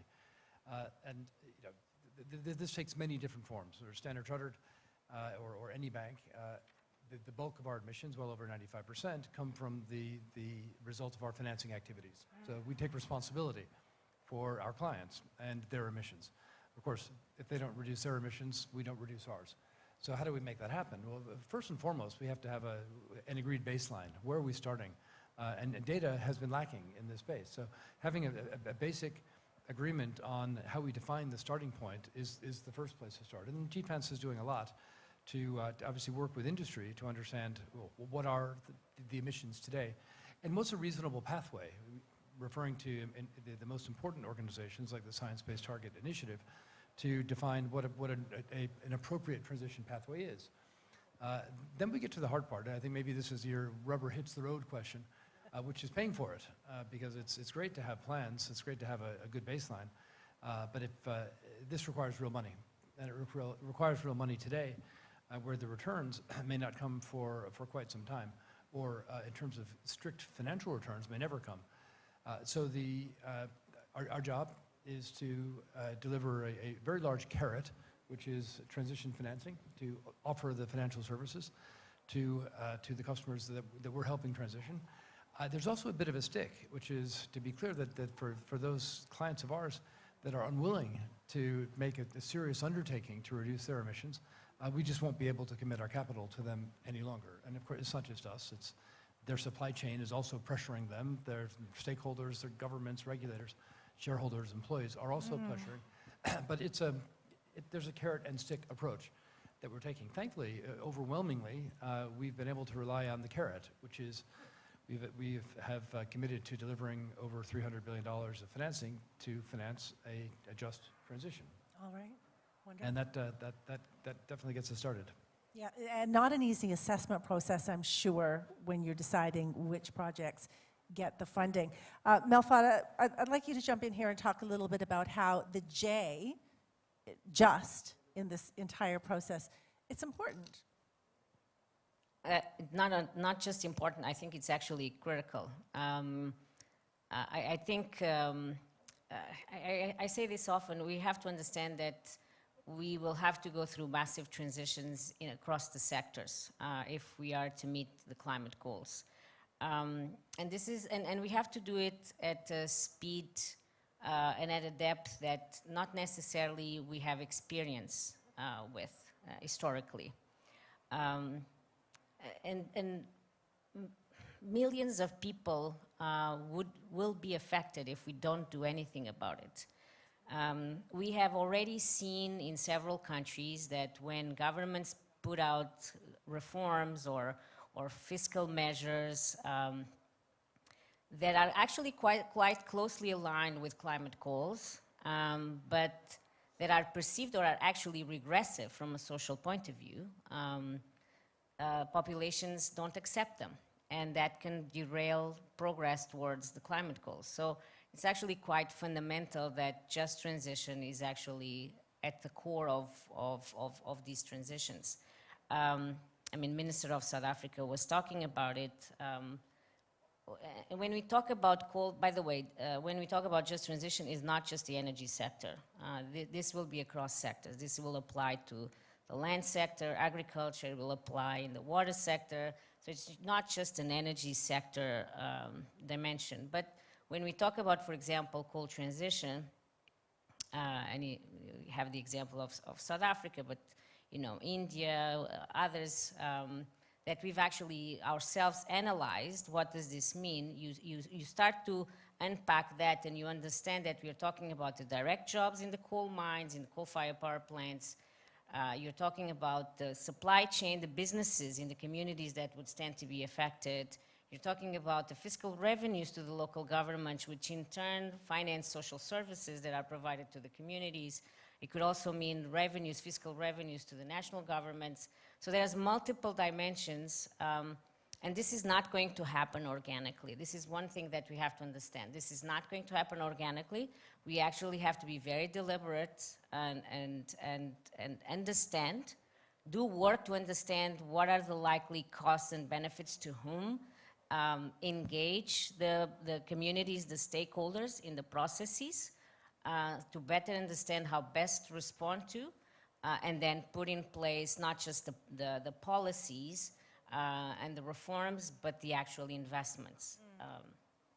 It's such a complex process. Simon, jump in here as an advocate of people and the planet. How should countries be supporting communities that, say, lose a coal plant where a lot of them derive their livelihood? What's your advice?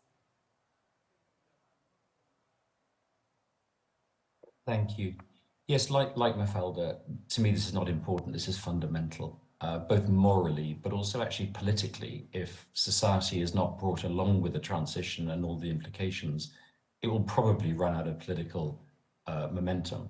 So this is absolutely fundamental that we all get this bit right. And obviously as philanthropy, we're putting ourselves at the heart of supporting countries on this.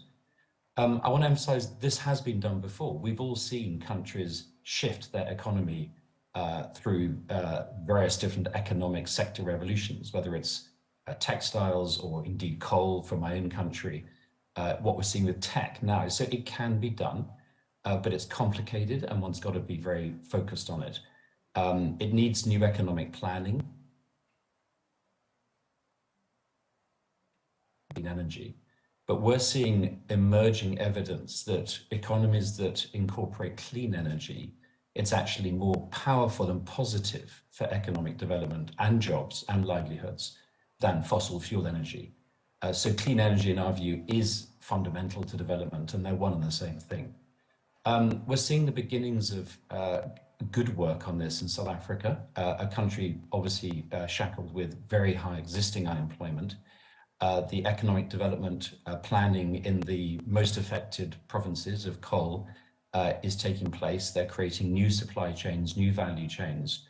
And we're supporting the government with that, particularly the local government, the subnational government, with the planning and then the reskilling of affected coal workers. We are just at the beginning of this, but we funded both the economic development planning on the job side, where will the jobs come from, and then secondly the reskilling programs to start the early groups of affected workers. So there is a way through this, but it requires both government and philanthropy and others to come together with some very intentional planning and implementation. All right, thank you so much for that. Okay, welcome to the stage, Pak Edwin Shahruzad. He is joining us now. Pak Edwin, let's get your view as President Director of PTSMI. We were talking about the 2 stages of finance that's going to be required for this ETM, and you're involved in stage 1, helping to shut down some of these coal plant operations. So we have the concept in place. So from your perspective, what do you think is needed in terms of concrete action? Okay, I think with regard to the concrete action, we have to go back to our goal. Yeah. It's just an affordable transition. So I think within this context, the transitioning should be following principle, yeah, that it has to be just and affordable. What is defined as just and affordable? I think Bu Menteri has already mentioned about the 3 win. Yeah, it is. It has the consequences to the better balance sheet of PLN. And also it has the consequences of to the better cost of production of electricity for the people, and it brings also the element of carbon reduction. Yeah. I think within that context, we as a development finance institution, it is our now our challenge, yeah, to provide financing facilities, yeah, whether it is program financing or project financing, because that is relevant to achieve that goal. Finance follow investment and follow development, and I would be more focused on I think the stage 1, which is relevant to us, that we are going to provide a sort of project financing, but this time around is quite different. This is going to be dealing with the refinancing money. So I think our approach is pretty simple. We provide a blended finance facility, yeah, that expectedly can offer a lower cost of capital. So and I think this is just the beginning of the journey. So we would be very happy to explore, of course, with our counterparty, especially PLN, and achieving that objective. So simple in theory, perhaps not so simple in terms of execution. It sounds quite complex. What's the role of catalytic capital in your job right now as you try to get these industries transitioning? Yeah, I think with regard to getting a lower cost of capital that we can offer to the project or as a program. So we need some complementary partners. Yeah, of course, the first one, I think the most important one is the government. And the government has shown commitment. And I think within the corridor of fiscal, I think we would try our best to get an access to the government support. And this is, I think, things that have been done quite frequently by PTSMI.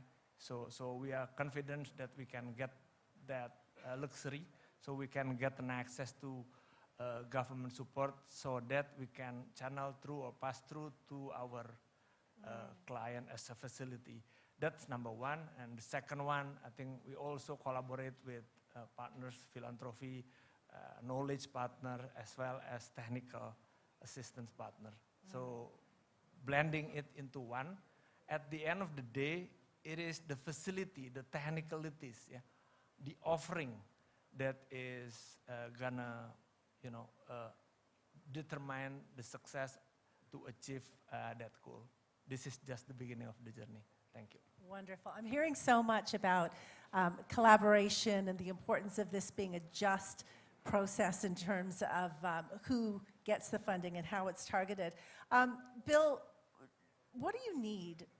What do you need from a policy and a regulatory perspective to allow blended finance to really scale up? Because there's a tremendous amount of political will here. That's clear. Tell us specifics on what's needed from your desk. Yeah, I think there's tremendous political will that's not matched by financial will. So the first thing we need is money. I think the developed countries in the world have to play their fair part in the just transition for the rest of the world, and we're not as yet.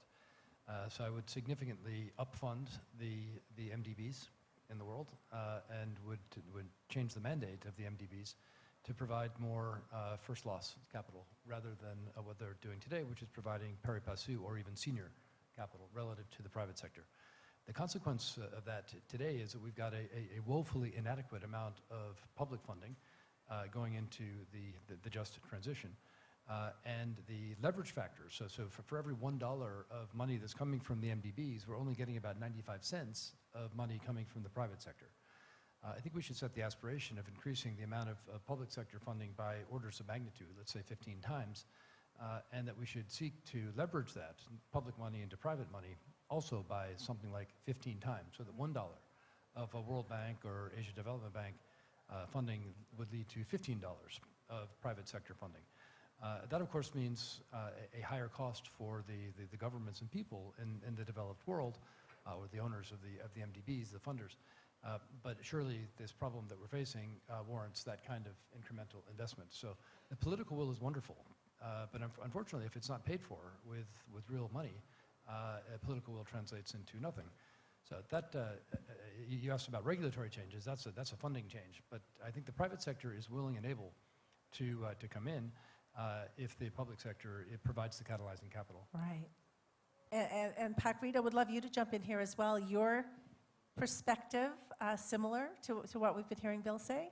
Yeah, I agree with a lot of things that have been said by other panelists, but let me just add a couple things. Yeah. We talk a lot about partnership. That actually involves a number of stakeholders. We mentioned a lot about regulators. We mentioned about country platform like SMI. We mentioned about the philanthropic foundations. We talk about the financial institutions and private monies and stuff like that. We should also talk about exactly how the electric company or the energy company, which probably haven't mentioned here, as also the key ingredients and the key components. I think we talk about if we really want to make sure that the blended finance works, for example, we have to cover every single one of them. Meaning there has to be not only a political will from the government, but the state electric company also have to bless that, yes, it is okay for them to move from one obligor to the other ones. It also has to involve the banks that actually are being regulated. Now they should say, yes, you can lend if it is transition, because a lot of times that taxonomy is not there. Bill is saying, please, tell me so I can lend, because it's impossible to jump from coal to renewables. I just want to make a small comment on just, if I may. People talk a lot about transition from fossil fuel to renewables. In Indonesia, over 50% of populations doesn't even have electricity. So what are you talking about transitioning? In some areas, we actually need to provide electricity. So we're not talking about transitioning from fossil fuel to renewable. We're talking about providing energy. Why can't we provide those needs by developing renewables on the get-go. Now, part of the issue is, and which I think could be turned into an opportunity, where the developed market can provide not only funding, but also technical development. So you could say, look, and also maybe a break-in cost of those technologies, so that in these areas that people don't even have electricities, can get renewable energy right from the get-go. First point. The second point, I'll make it very brief. The US is spending about 15 tons of emission per capita, where Indonesia is about 2 tons per capita, and the average is about 5 tons or 4.9 tons. So it is not possible for everybody to go down at the same time, because the developing nations still have to go up first before it goes down, and I think it mentioned for a number of. So I think when you talk about just, you got to look at it from many different angles. Every country is at a very different stage in its developmental journey, for sure.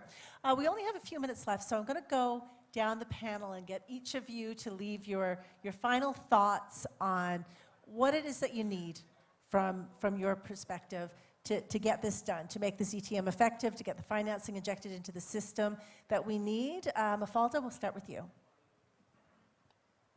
What do we need? What do you need? Now, let me just say, I think we are on a good path. It's very encouraging to see these JETPs in South Africa, to see the JETP here in Indonesia. We will see others in the coming year. I think as an international community, we have made an important step, which is really to focus the attention on coal transition as well, and not just the new build-up of renewable energy, because, you know, we know very well that if we don't invest on both, we will not meet the climate goals.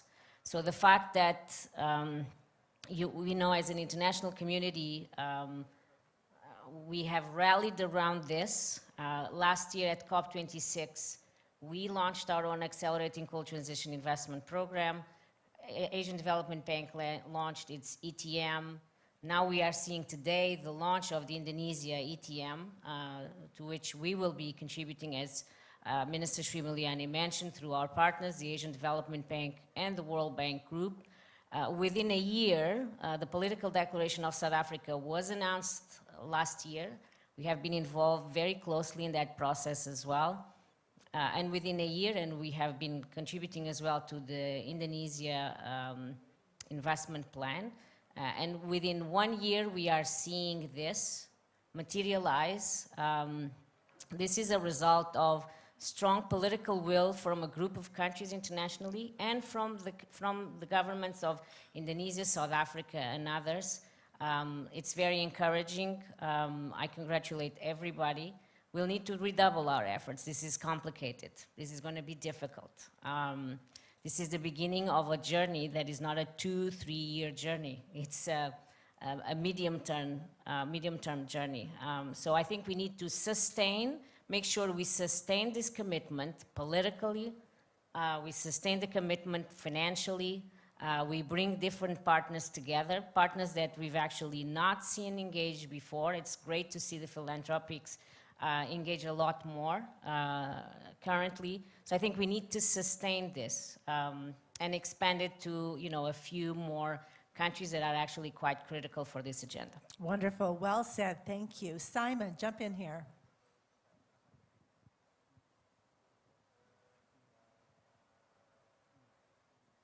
Thank you. To echo some of what Mafalda said, first of all, from philanthropy, we need to get involved.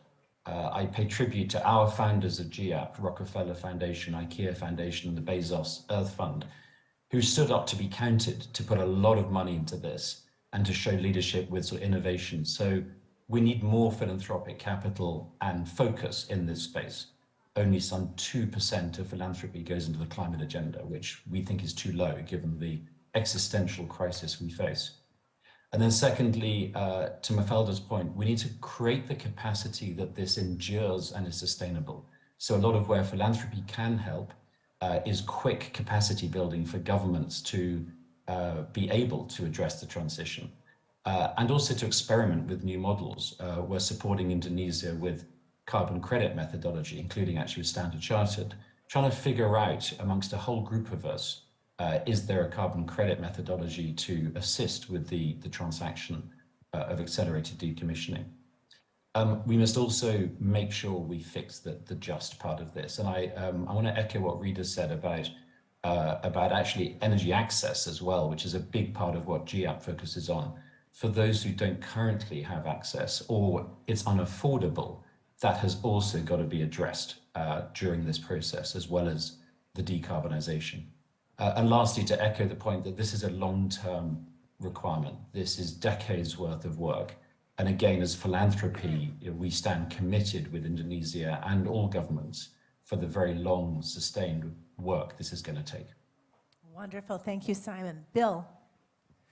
Yeah, I'll pick up on some of the comments that Simon Tuff just made. We have a great spirit of global cooperation, and I think it's manifest here at the B20 and the G20, and also at COP27. We've not brought a lot of these issues to the ground.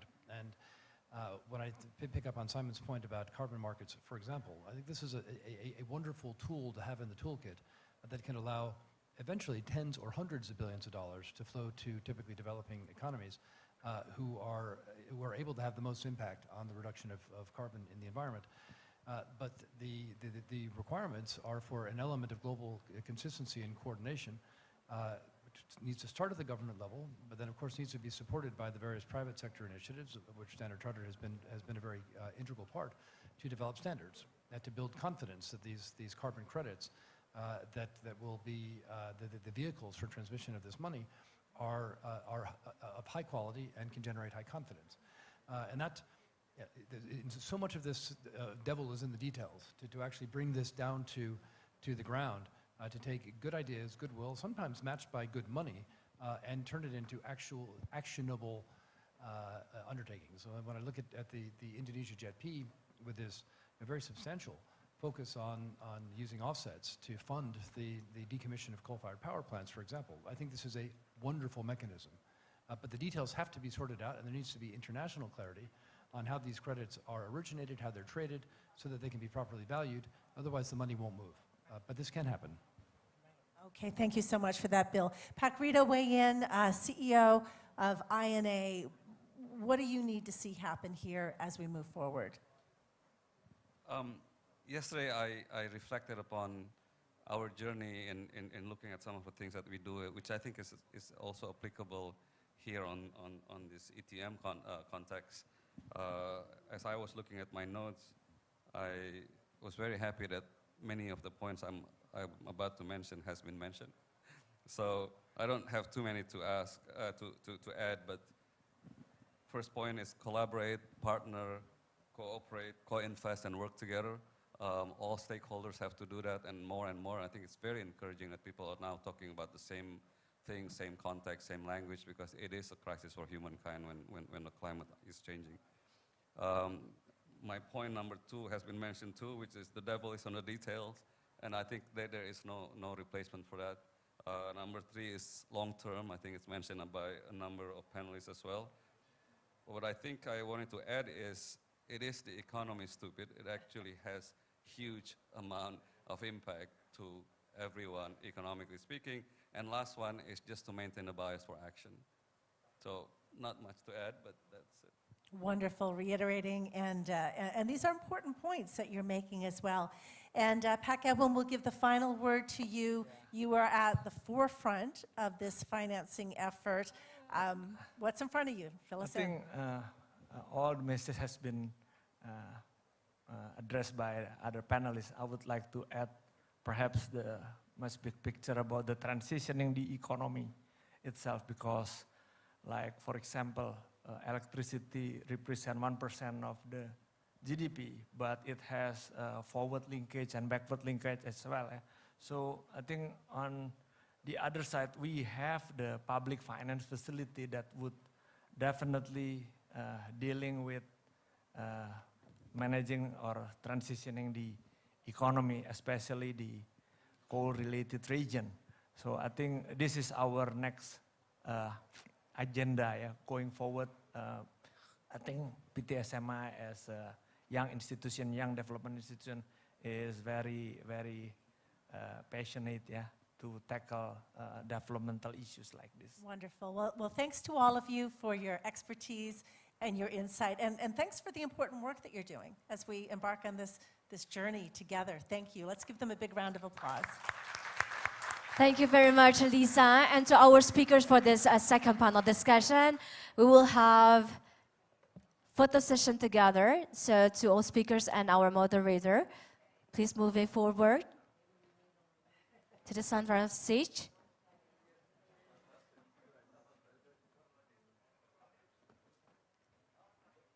We are very glad because today we have a fruitful discussion with all speakers that are joining to this panel discussion. Once again, please give a big applause to our speakers and moderator for this panel discussion, focusing about financing partnerships for just and affordable energy transition. To our speakers, you may return to your seat.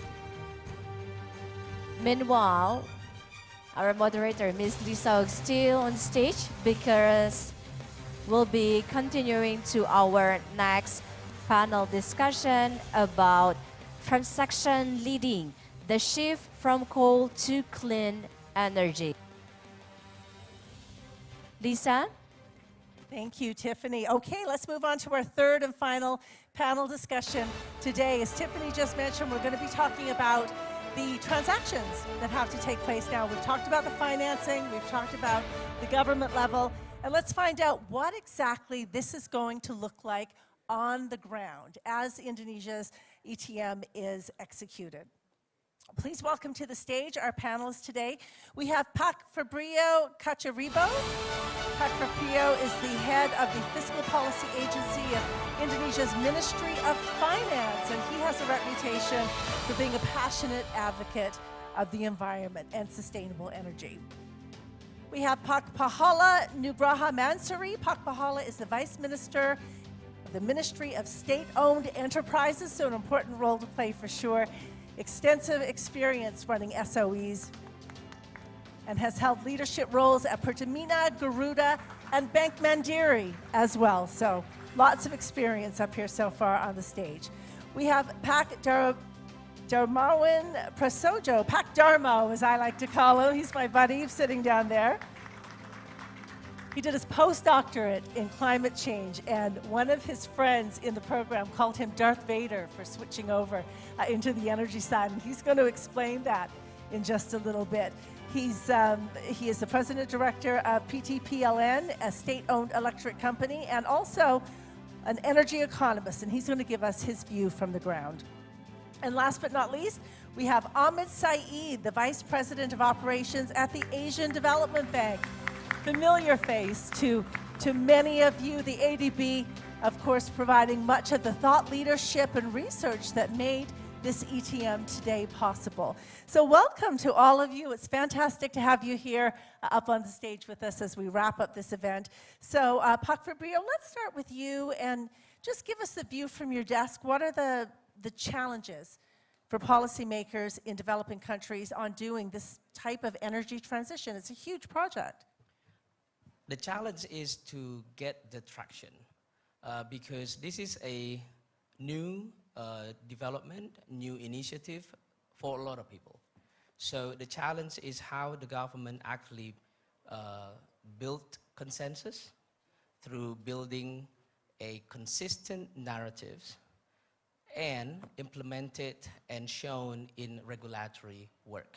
So that is not an easy work because when you are as a government, you need to build consensus, and you know that when you are pushing through this initiative such a big as energy transition mechanism, you really need to talk to a lot of people, talk to the stakeholders, talk to the business, talk to the energy players, also talk to the coal miners, and only then when we are able to build the same level playing field, the same understanding, build the same narratives, and we built that we are actually having the same vision and dream of this thing we call net zero by 2060 or earlier, and translate that into necessary steps one year after another, and how do we collaborate between all of the stakeholders. It is not easy, but I think this is part of the consensus building, narrative building, and the narrative will actually push us through together. Yeah, it's a huge piece of work. Thank you for that. Pak Pahala, I'll get you to weigh in here now as the Vice Minister of the Ministry of State-Owned Enterprises. Indonesia's SOEs, they control $630 billion, I believe, in assets. It's really a big chunk of the economy, and they're a very important part of the journey to net zero emissions. I mean, what are the implications of Indonesia's ETM on SOEs? Well, I think when we discuss about energy transition within the SOEs, because we have companies in electricity, oil and gas, fertilizers, as well as others, I think we are not only talking about energy transition purely in the electricity sector, but I think what we are actually launching today, which is actually energy transition mechanism, is really focusing on the electricity sector. And therefore, I think one of the key challenges, how are we going to be able to ensure, I think what we want to actually achieve from this initiative are three things. One is really about the energy transition. How are we going to be able to reduce the emissions? Which is how are we going to be able to accelerate probably the retirement of the coal-fired power plant.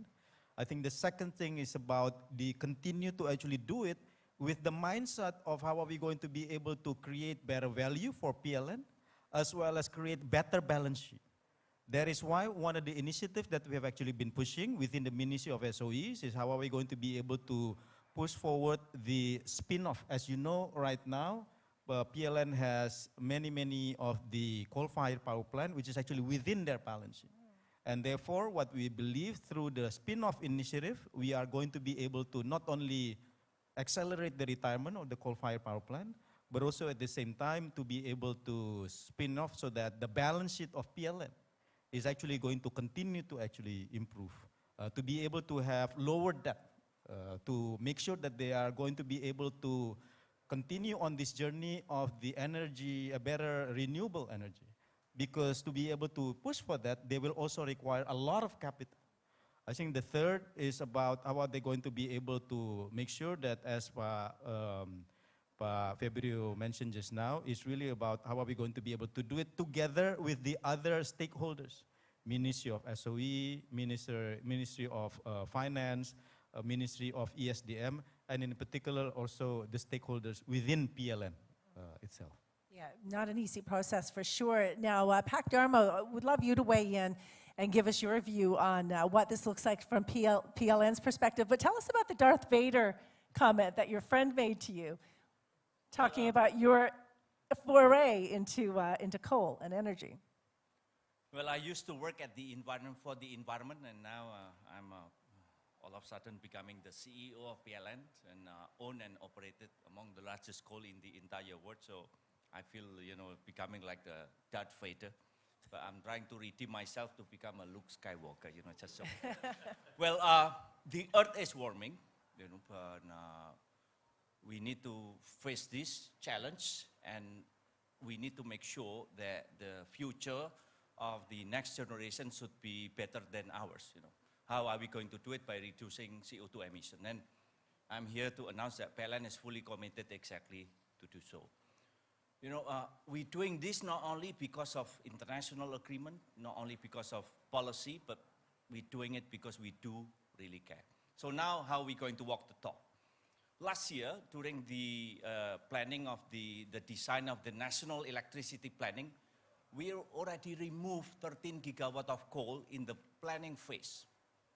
So avoiding 1.8 billion of metric tons of CO2 emissions in the span of 25 years.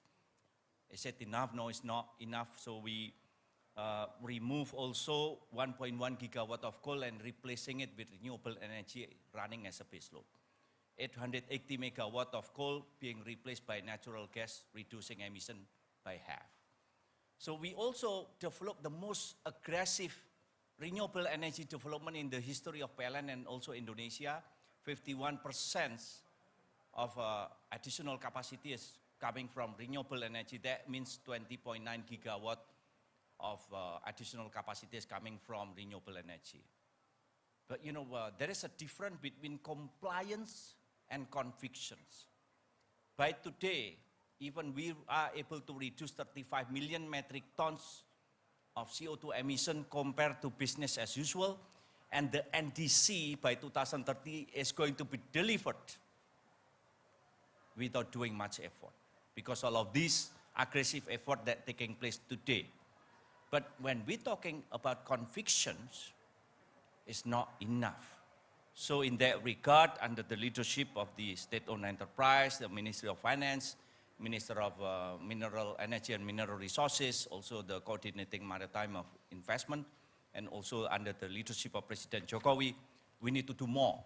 We want to make more space for renewable energy to enter our ecosystem.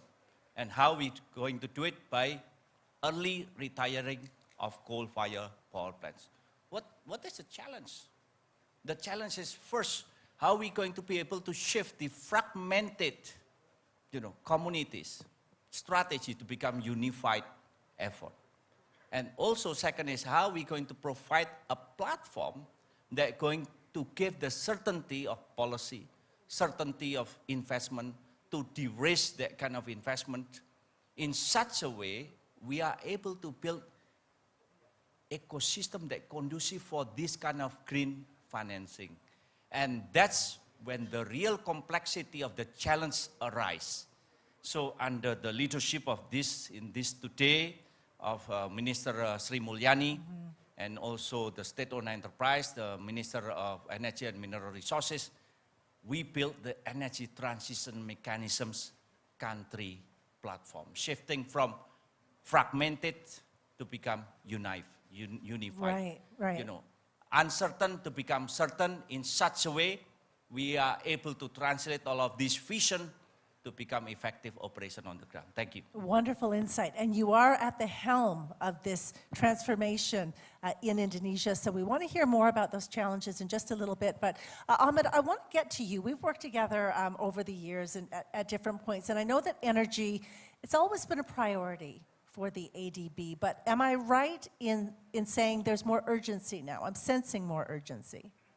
Well, I think there's no question with a rapidly diminishing global carbon budget that the level of urgency associated with this agenda just grows on a daily basis. Our own work on ETM, I think, is driven both by a sense of urgency that we have, but as an institution, we take very seriously our role as a complementary actor. This is Indonesia's energy transition mechanism. We're only able to accomplish things as an organization when developing countries identify clear priorities. And I want to begin just by acknowledging those on the dais with me and their colleagues from the Government of Indonesia in this room for taking very, very strong leadership on an absolutely critical and important issue. If we're able to do anything, it's as a force multiplier and as an ally to our clients in developing countries. I would say also, in addition to the importance of their leadership, this is very much an agenda where we agree that it is of absolutely critical importance.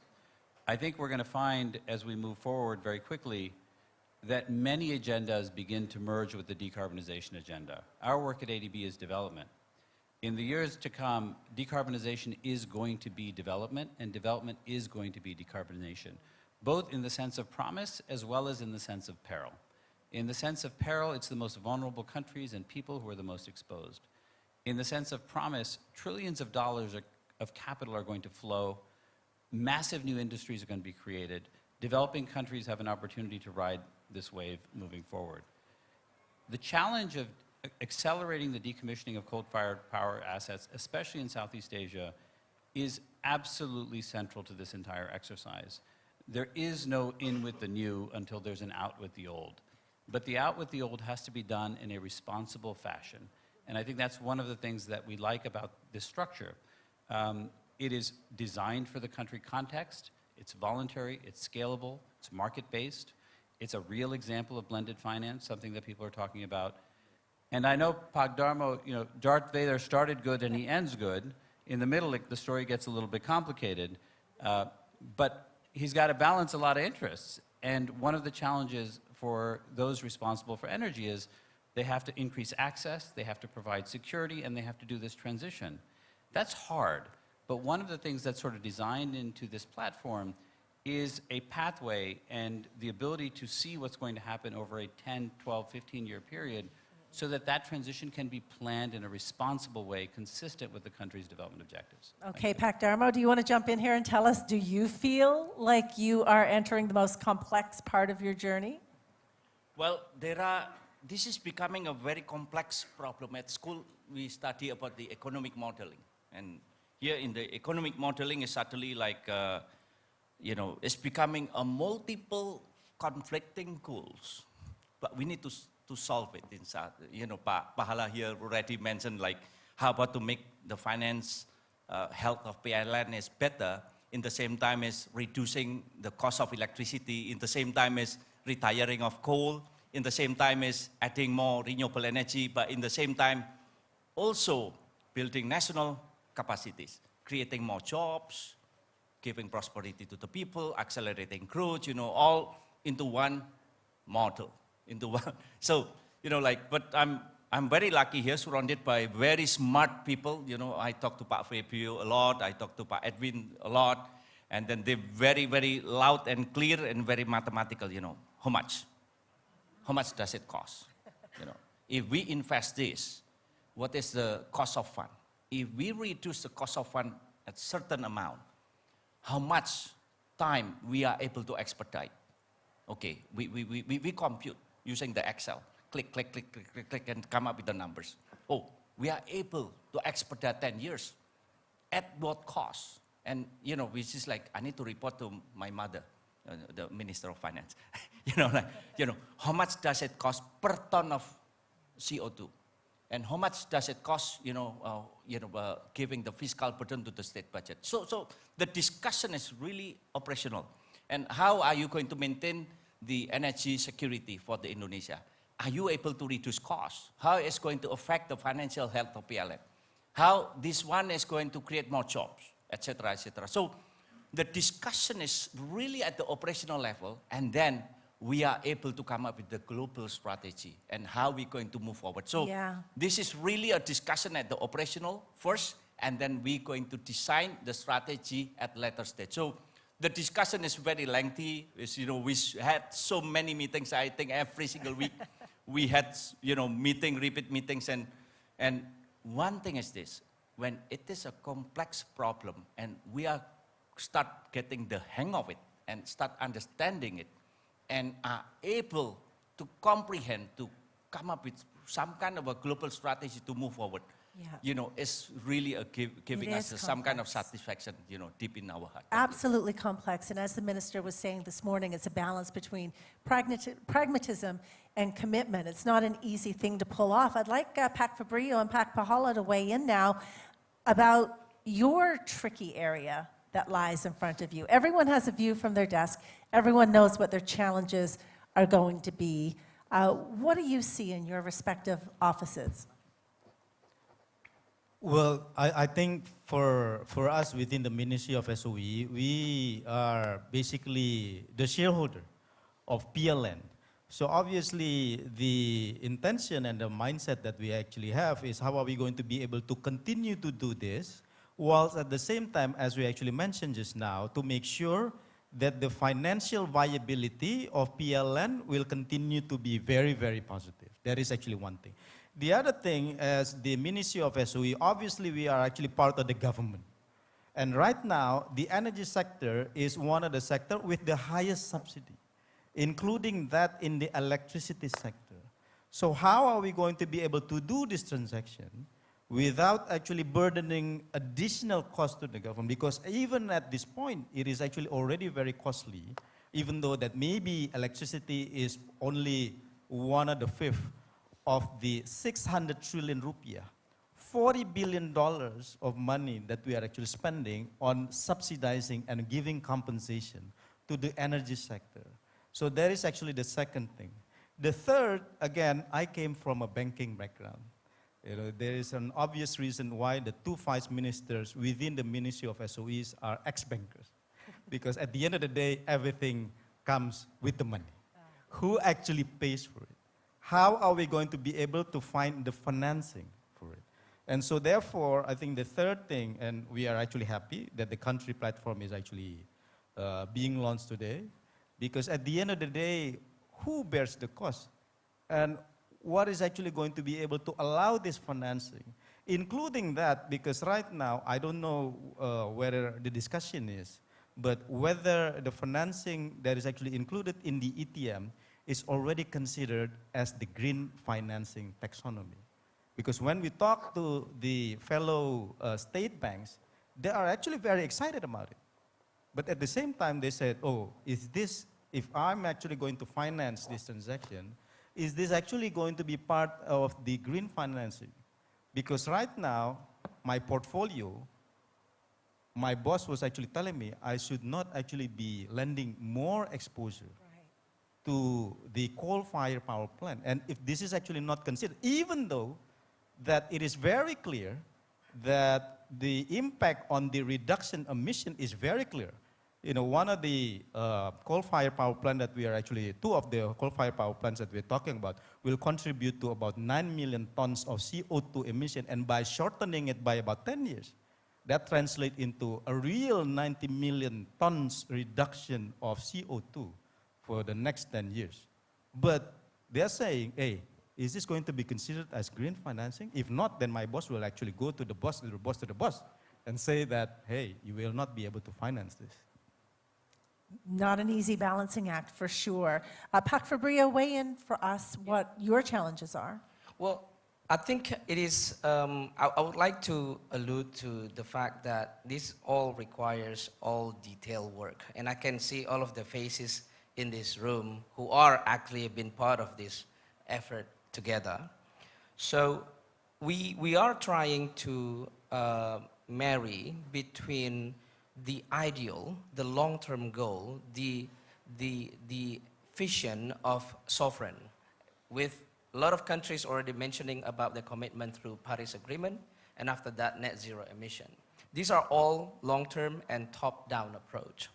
But then we noticed that for years, we haven't really seen any real effort, any real concrete deliverables on this effort.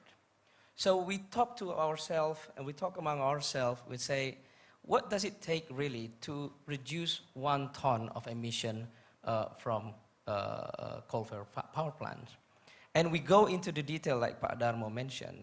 This actually requires a lot of hard work, and luckily we're actually talking to the bankers. And the bankers can talk money, and with talking about money, things start making more sense. Making more sense in terms of trade-off. When you go this path, you're going to continue emitting a lot more. If you go this path, you're going to reduce emission at what cost? So there is a different calculus that's been happening in everybody's mind. And when banking calculus already playing a role here, I think the conversation start making more sense. Now, when we have things making more sense, now we collaborate and then we talk to a lot of potential investors. And clearly, we do still have some work to do. Like Pak Pahala mentioned, that there is still consensus that putting your money into coal is regarded as putting your money into coal. But when we talk about putting your money into shorten a coal-fired power plant, which is actually part of the effort of reducing of the emission compared to business as usual, this is called transition. So you can't go from completely fossil fuel to green completely. Why don't we talk about transition, and what does it cost really for us to do the transition? Hence, consensus needs to be built not only among the government, not only among the sovereigns, but also among the investors, among the financial market players. Are we talking about transition taxonomy? Are we talking about the margin that we are going to put into the difference between going into coal versus transition versus green, and how much does it cost? So this conversation is very real, and I think when we do the first step together, and this first step is actually building more credibility. As we build more credibility, I think a lot of people can actually see and build more confidence on the effort together. So that's how we move forward. Yeah, it makes sense. You can't go from 0 to 60 and have that gap in energy in the middle at exactly a crucial time when you need it. Ahmed, what are the roles in MDBs of all of this? Well, I think we had a panel earlier today, and U.S. Treasury Secretary Yellen and others noted the need for MDBs to evolve and to reform in light of emerging challenges. And I think that this is a good example. Actually, I want to pick up this conversation we just had on taxonomies, for example. I think the traditional approach, and by the way, this is not only true for our institutions. I think there's institutional inertia throughout the ecosystem that there are efforts to address, whether it's in the finance sector or in the MDB system or elsewhere. The traditional approach is to say, let's figure everything out. Let's make sure we've got as close to a perfect plan as we possibly can have. Traditionally, if there's a taxonomy problem, you don't move until the taxonomy problem is addressed. I think we're in a very different environment and confronting a very different kind of challenge than our institutions confronted 10 or 20 or 30 years ago. For many reasons. For one reason, it's deeply interdisciplinary.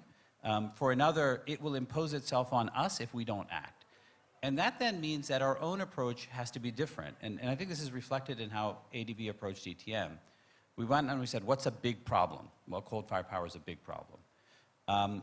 What's the best idea we can find, whether it's ours or someone else's, that can help address it? Well, we found an idea. It was developed by Don Kanak of Prudential, and we thought it was a very interesting idea. How can we use the resources of our institution to develop it and to bring it to the attention of developing countries? And then the most important part I want to get to, and it's a lesson that there are analogies for example, machine learning or AI.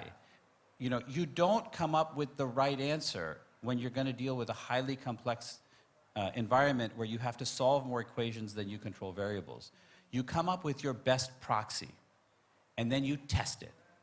And then you figure out what works, and you figure out what doesn't, and you get rid of the parts that don't work, you adapt the parts that do, you build another model, you test that.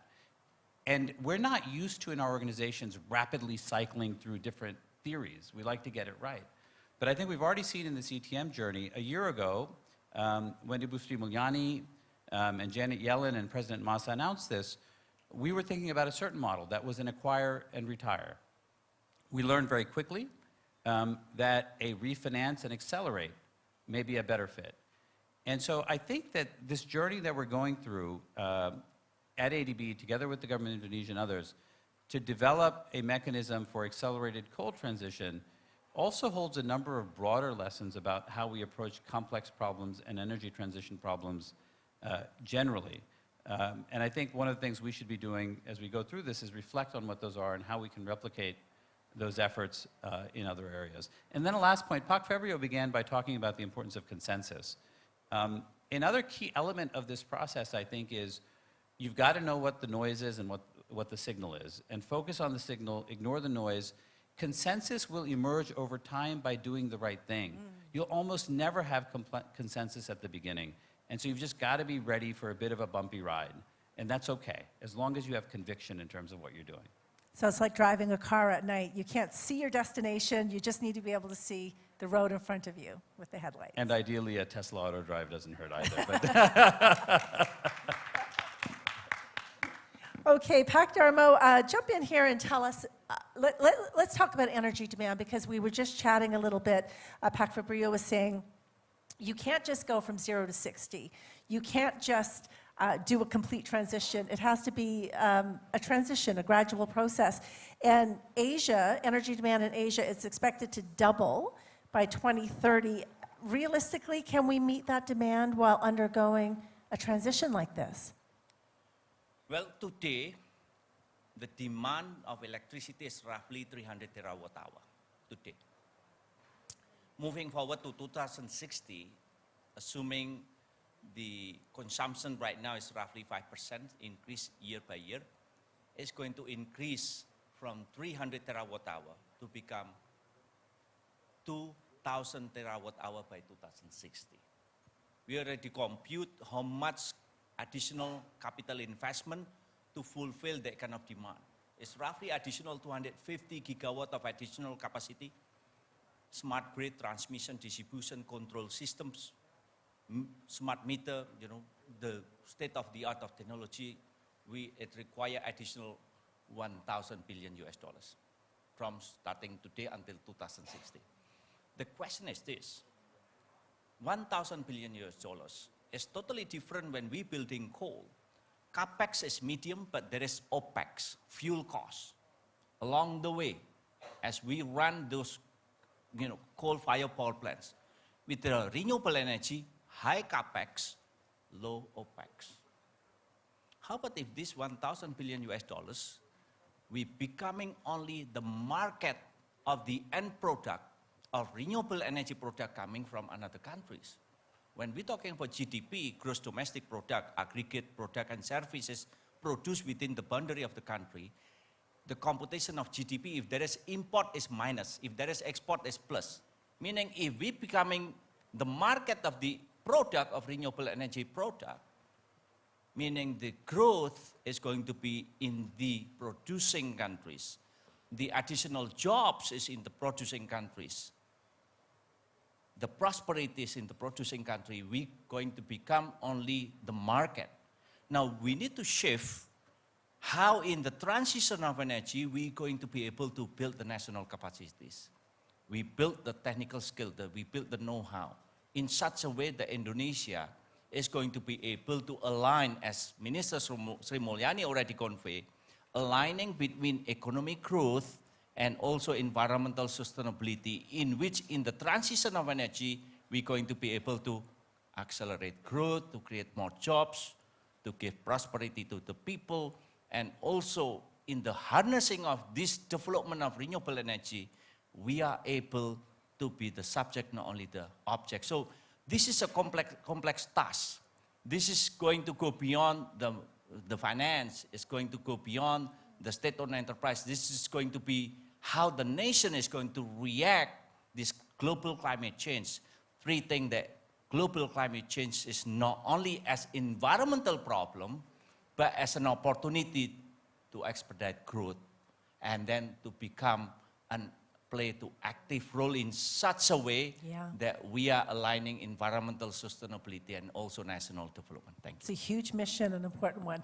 You're all such wonderful speakers. I'm going to put you on the spot a little bit and do a quick fire round of questions. I'm going to get them to answer in 10 seconds or less. They're all experts in their subject area. So we'll start with you, Pak Fabrio. What's the most exciting development or trend in energy transition that you're seeing on the horizon from your desk? Give us the view from your desk. What do you see that really gets you excited? 10 seconds or less.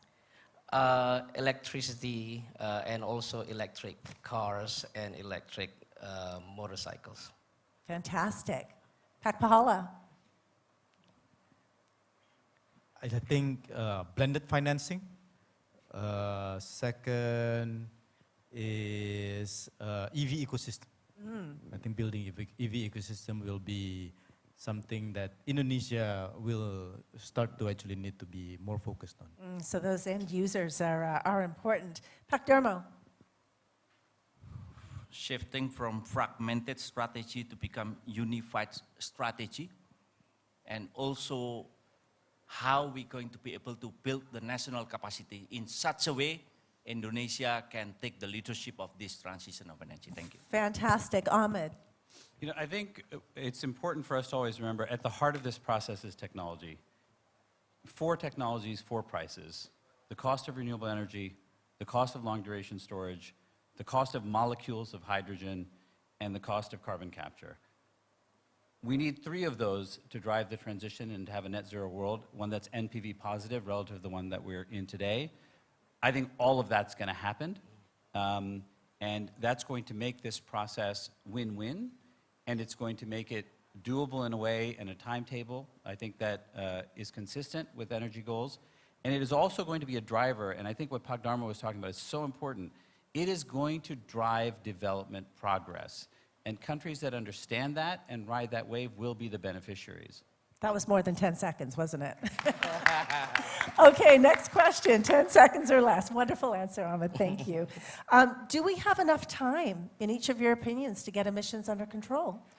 We do have time. Actually, we have to have time, and we have to calculate it very carefully. But then what we need to do is, once we calculate it, get ready to recalibrate. Pak Pahala, do we have enough time to get emissions under control? What do you think? I think we do, but we need to start now. 2030, which is actually about, what, 8 years from now, is actually goes at the blink of an eye. So I think we need to start now. I think one of the things that we keep saying in Indonesia, actually, let's do this. When? Oh, before G20, before G20. So the momentum is actually G20. So now we are actually in limbo right now, so that we need to find what is actually the next momentum for us. And I think it is very important for us to continue on this very positive momentum about this energy transition mechanism that we're talking today. Wonderful, thank you. Pak Darmo. Time goes by very quickly. 2030 is a blink of an eye. So what I can convey is like we do the best we could. We move as far as we can go. We put the heart and mind into this. We go beyond our expectations. And even the NDC 2030 is already being delivered by PLN with the current effort. And it's not enough. We're going to do more. So in that regard, I believe, as always, Pa Ahmad Said here already stated that, as always, humankind innovates. Humankind is very resilient. The price of renewable energy is getting cheaper day by day. 2015, solar is 27 cents. 2017, 10 cents. Right now, it's only 4 cents. Battery energy storage system is becoming scalable, large scale, and becoming cheaper. So in the future, I still believe when we're talking about cheap energy is clean, when we're talking about clean energy is cheap, renewable energy is going to be superior in terms of technical system, commercial compared to fossil fuel. So I believe we're going to be able to reclaim humankind's right to survive. Thank you. Okay, fingers crossed that we can do it. Wonderful answer. And Ahmed, do we have time? I'm going to try to keep my average under 10, so my answer is Okay, yes, okay. barely. Yes, barely. Okay, so your average is now about 30 seconds per answer, I think. Okay, final question to our panelists today. We just want your final nugget of wisdom. There's so much expertise up on this stage, and try to condense down your final piece of advice that you would like to leave our audience with today. Okay. This is a big challenge. Energy transition mechanism, we know that our energy sector is the most emitting from our sectors in our economy. In our NDC commitment, our forestry, we know that is going to achieve net zero by 2030. That's for Indonesia. We have a credible path for that. But for energy, this is really challenging.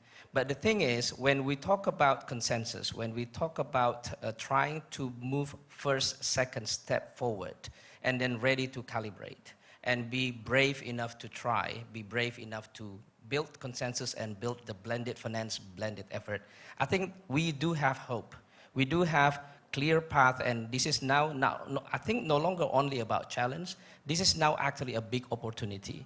Why? Because as my fellow speakers really clearly eloquently saying, this is about the opportunity for a country like Indonesia to really transform. We are turning our challenge into opportunity to transform our economy to be a cleaner, but also at the same time, we transform our economy to create more jobs and more efficient in terms of the GDP, in terms of the productivity, but also at the same time, it is going to be much more responsible for our future generation and kids. And it is brave. This country platform is brave, and it takes a lot to embark on a venture like this. Pak Pahala. Well, I think we haven't talked enough about the fact that right now PLN experience an excess of supply of electricity. So I think one of the things that is actually expected to come from the ETM financing is to be able to reduce the supply of electricity, particularly the ones coming from the coal-fired power plant. So this is actually something that all of us need to actually work on that. The second thing is about the fact that through ETM, we need to come up with an agreement, a consensus that because this is actually carbon avoidance, this is actually considered as part of the green financing and can actually be considered as a taxonomy for green financing. And we hope that through these events, we can actually agree around that. All right, wonderful. Thank you so much. Pak Darmo. Well, today is marking a historical event, the launching of the energy transition mechanisms country platform. It's transforming from the fragmented strategy to become unified strategy. It's designing environment that is conducive for green investment to flourish, to accelerate the energy transition mechanisms. The International Energy Agency already stipulated that the biggest challenge in the transition of energy is actually not the additional investment in the renewable energy, it's abundant already, but the stranded assets. I took it back, the stranded magnificent, gigantic assets of fossil fuel that has to be retired. And today we address that challenge gracefully. What is with PLN? The world is changing and PLN here has to change as well. We need to transform ourselves. We need to build the new core competency, new skill sets, technical know-how that really fit, that really relevant to the challenge of the future. And PLN here has to change from the static, backward-looking organization to become dynamics, forward-looking organization based on the technology and innovation. So I can state here, in the past, PLN as a national electricity company, our main job is to provide electricity, but in the future, our main job is to take care of the environment, and what is electricity is our byproduct. Thank you. That's a Luke Skywalker answer, if I ever heard one. And final word goes to you, Mohammed. I mean, I think from our perspective, you know, some of the key lessons are first a bias towards action. We learn by doing, and so we have to move forward. I think a second lesson for individuals and institutions is we're all going to be out of our comfort zone. It's a different and new world. Get used to that. And the third is that we're going to learn by doing. We're only going to succeed if we take the risk of failing. Wonderful. Thank you so much to all four of you for joining us. Wonderful panel. And I'll hand it back to Tiffany. Okay, thank you, Lisa. And please give a big applause once again to our speakers for the roundtable transactions leading the shift from coal to clean energy. To all speakers and our moderator, please join to the center of the stage because we will having a photo session.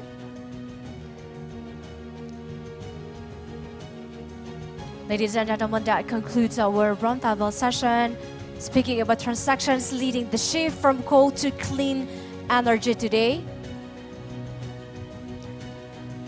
Fantastic. Once again, thank you to all speakers and our moderator for today discussions. Ms. Lisa Ok, you may return to your seat.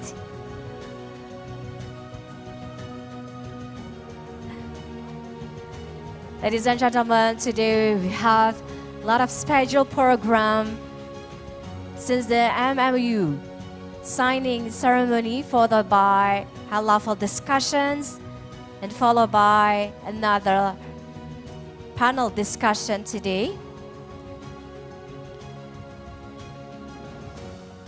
We hope we're all getting stronger by this agenda. Ladies and gentlemen, we are at the edge of the event, and we believe all of you here, all the participants here, you get a fruitful and insightful discussion from all speakers today. Ladies and gentlemen, to close our session today, we would like to invite on stage Mr. Rida Mulyana, Secretary General of Ministry of Energy and Mineral Resources, representing His Excellency Arifin Tasrif, Minister of Energy and Mineral Resources of the Republic of Indonesia, to deliver his closing remarks. Please welcome Mr. Rida Mulyana.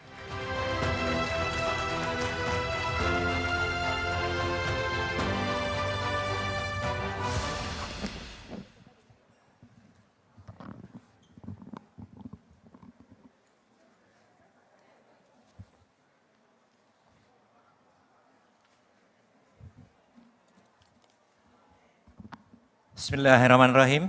Her Excellency Mrs. Sri Mulyani, or her representative, my best colleague, Pak Febrio, Excellency Finance Minister of G20 members, His Excellency Mr. Masatsugu Asakawa, President of Asian Development Bank, distinguished speaker, participants, ladies and gentlemen. Assalamualaikum warahmatullahi wabarakatuh. Very good afternoon to all of you. First of all, I'd like to convey and apologize that my Minister of Energy and Mineral Resources of Indonesia, His Excellency Mr. Arifin Tasrif, was unable to attend this event due to urgent state duties. And His Excellency expressed his appreciation, Pak Febrio, to Ministry of Finance Indonesia for organizing this prestigious event excellently. Please allow me, on behalf of Minister Arifin Tasrif, to close this seminar.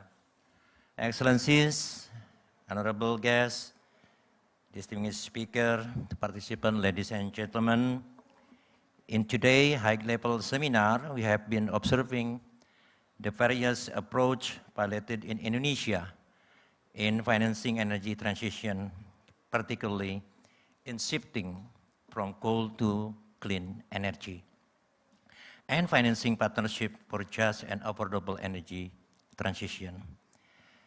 We have also witnessed signing of MOU and commitment partnership with the Indonesia ITM country platform.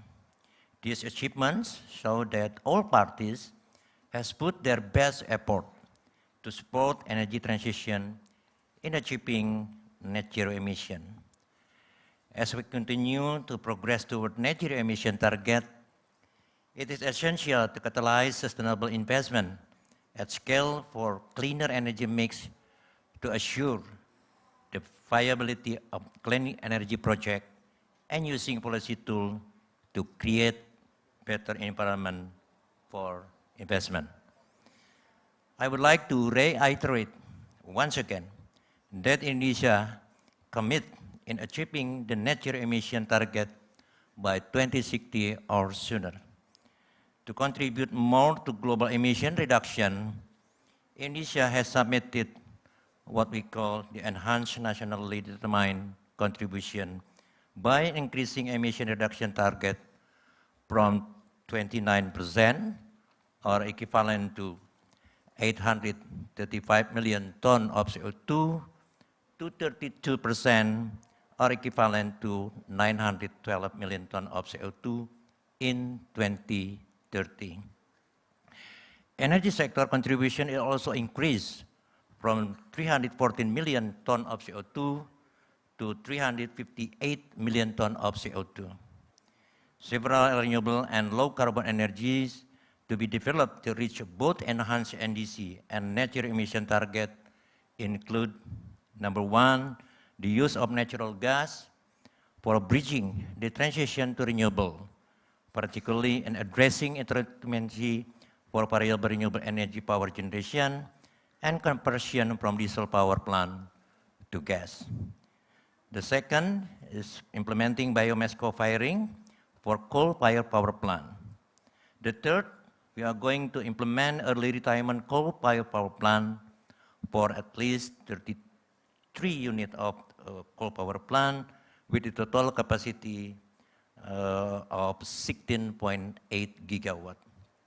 And the next one is the development of CCS or CCUS technology to strike the balance between gas production and emission reduction target. And the next is development of massive renewable energy up to 700 gigawatt, such as by developing the hydro, geothermal, bioenergy to support base load. And the last one is utilization of new energy sources, such as hydrogen, ammonia, and nuclear. However, to develop renewable and low carbon energy require huge amount of funding. For Indonesia itself, for sector energy, the total investment needed will be more than $1 trillion until 2060.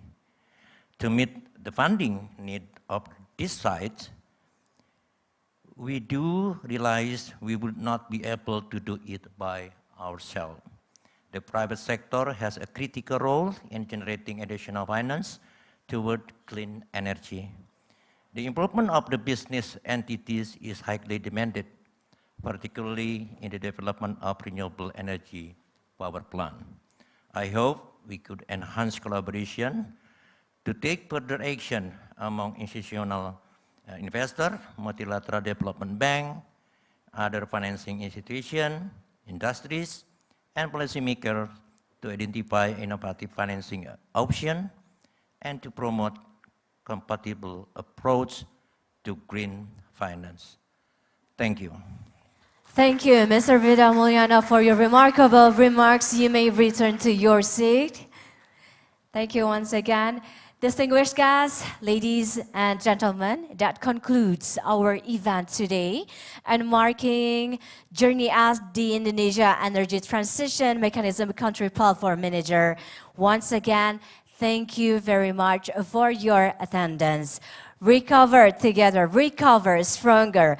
Finally, I'm Tiffany Raitama signing off. Have a great day. Selamat siang. Wassalamualaikum warahmatullahi wabarakatuh. Have a great day, everyone. Ya, silakan Bapak.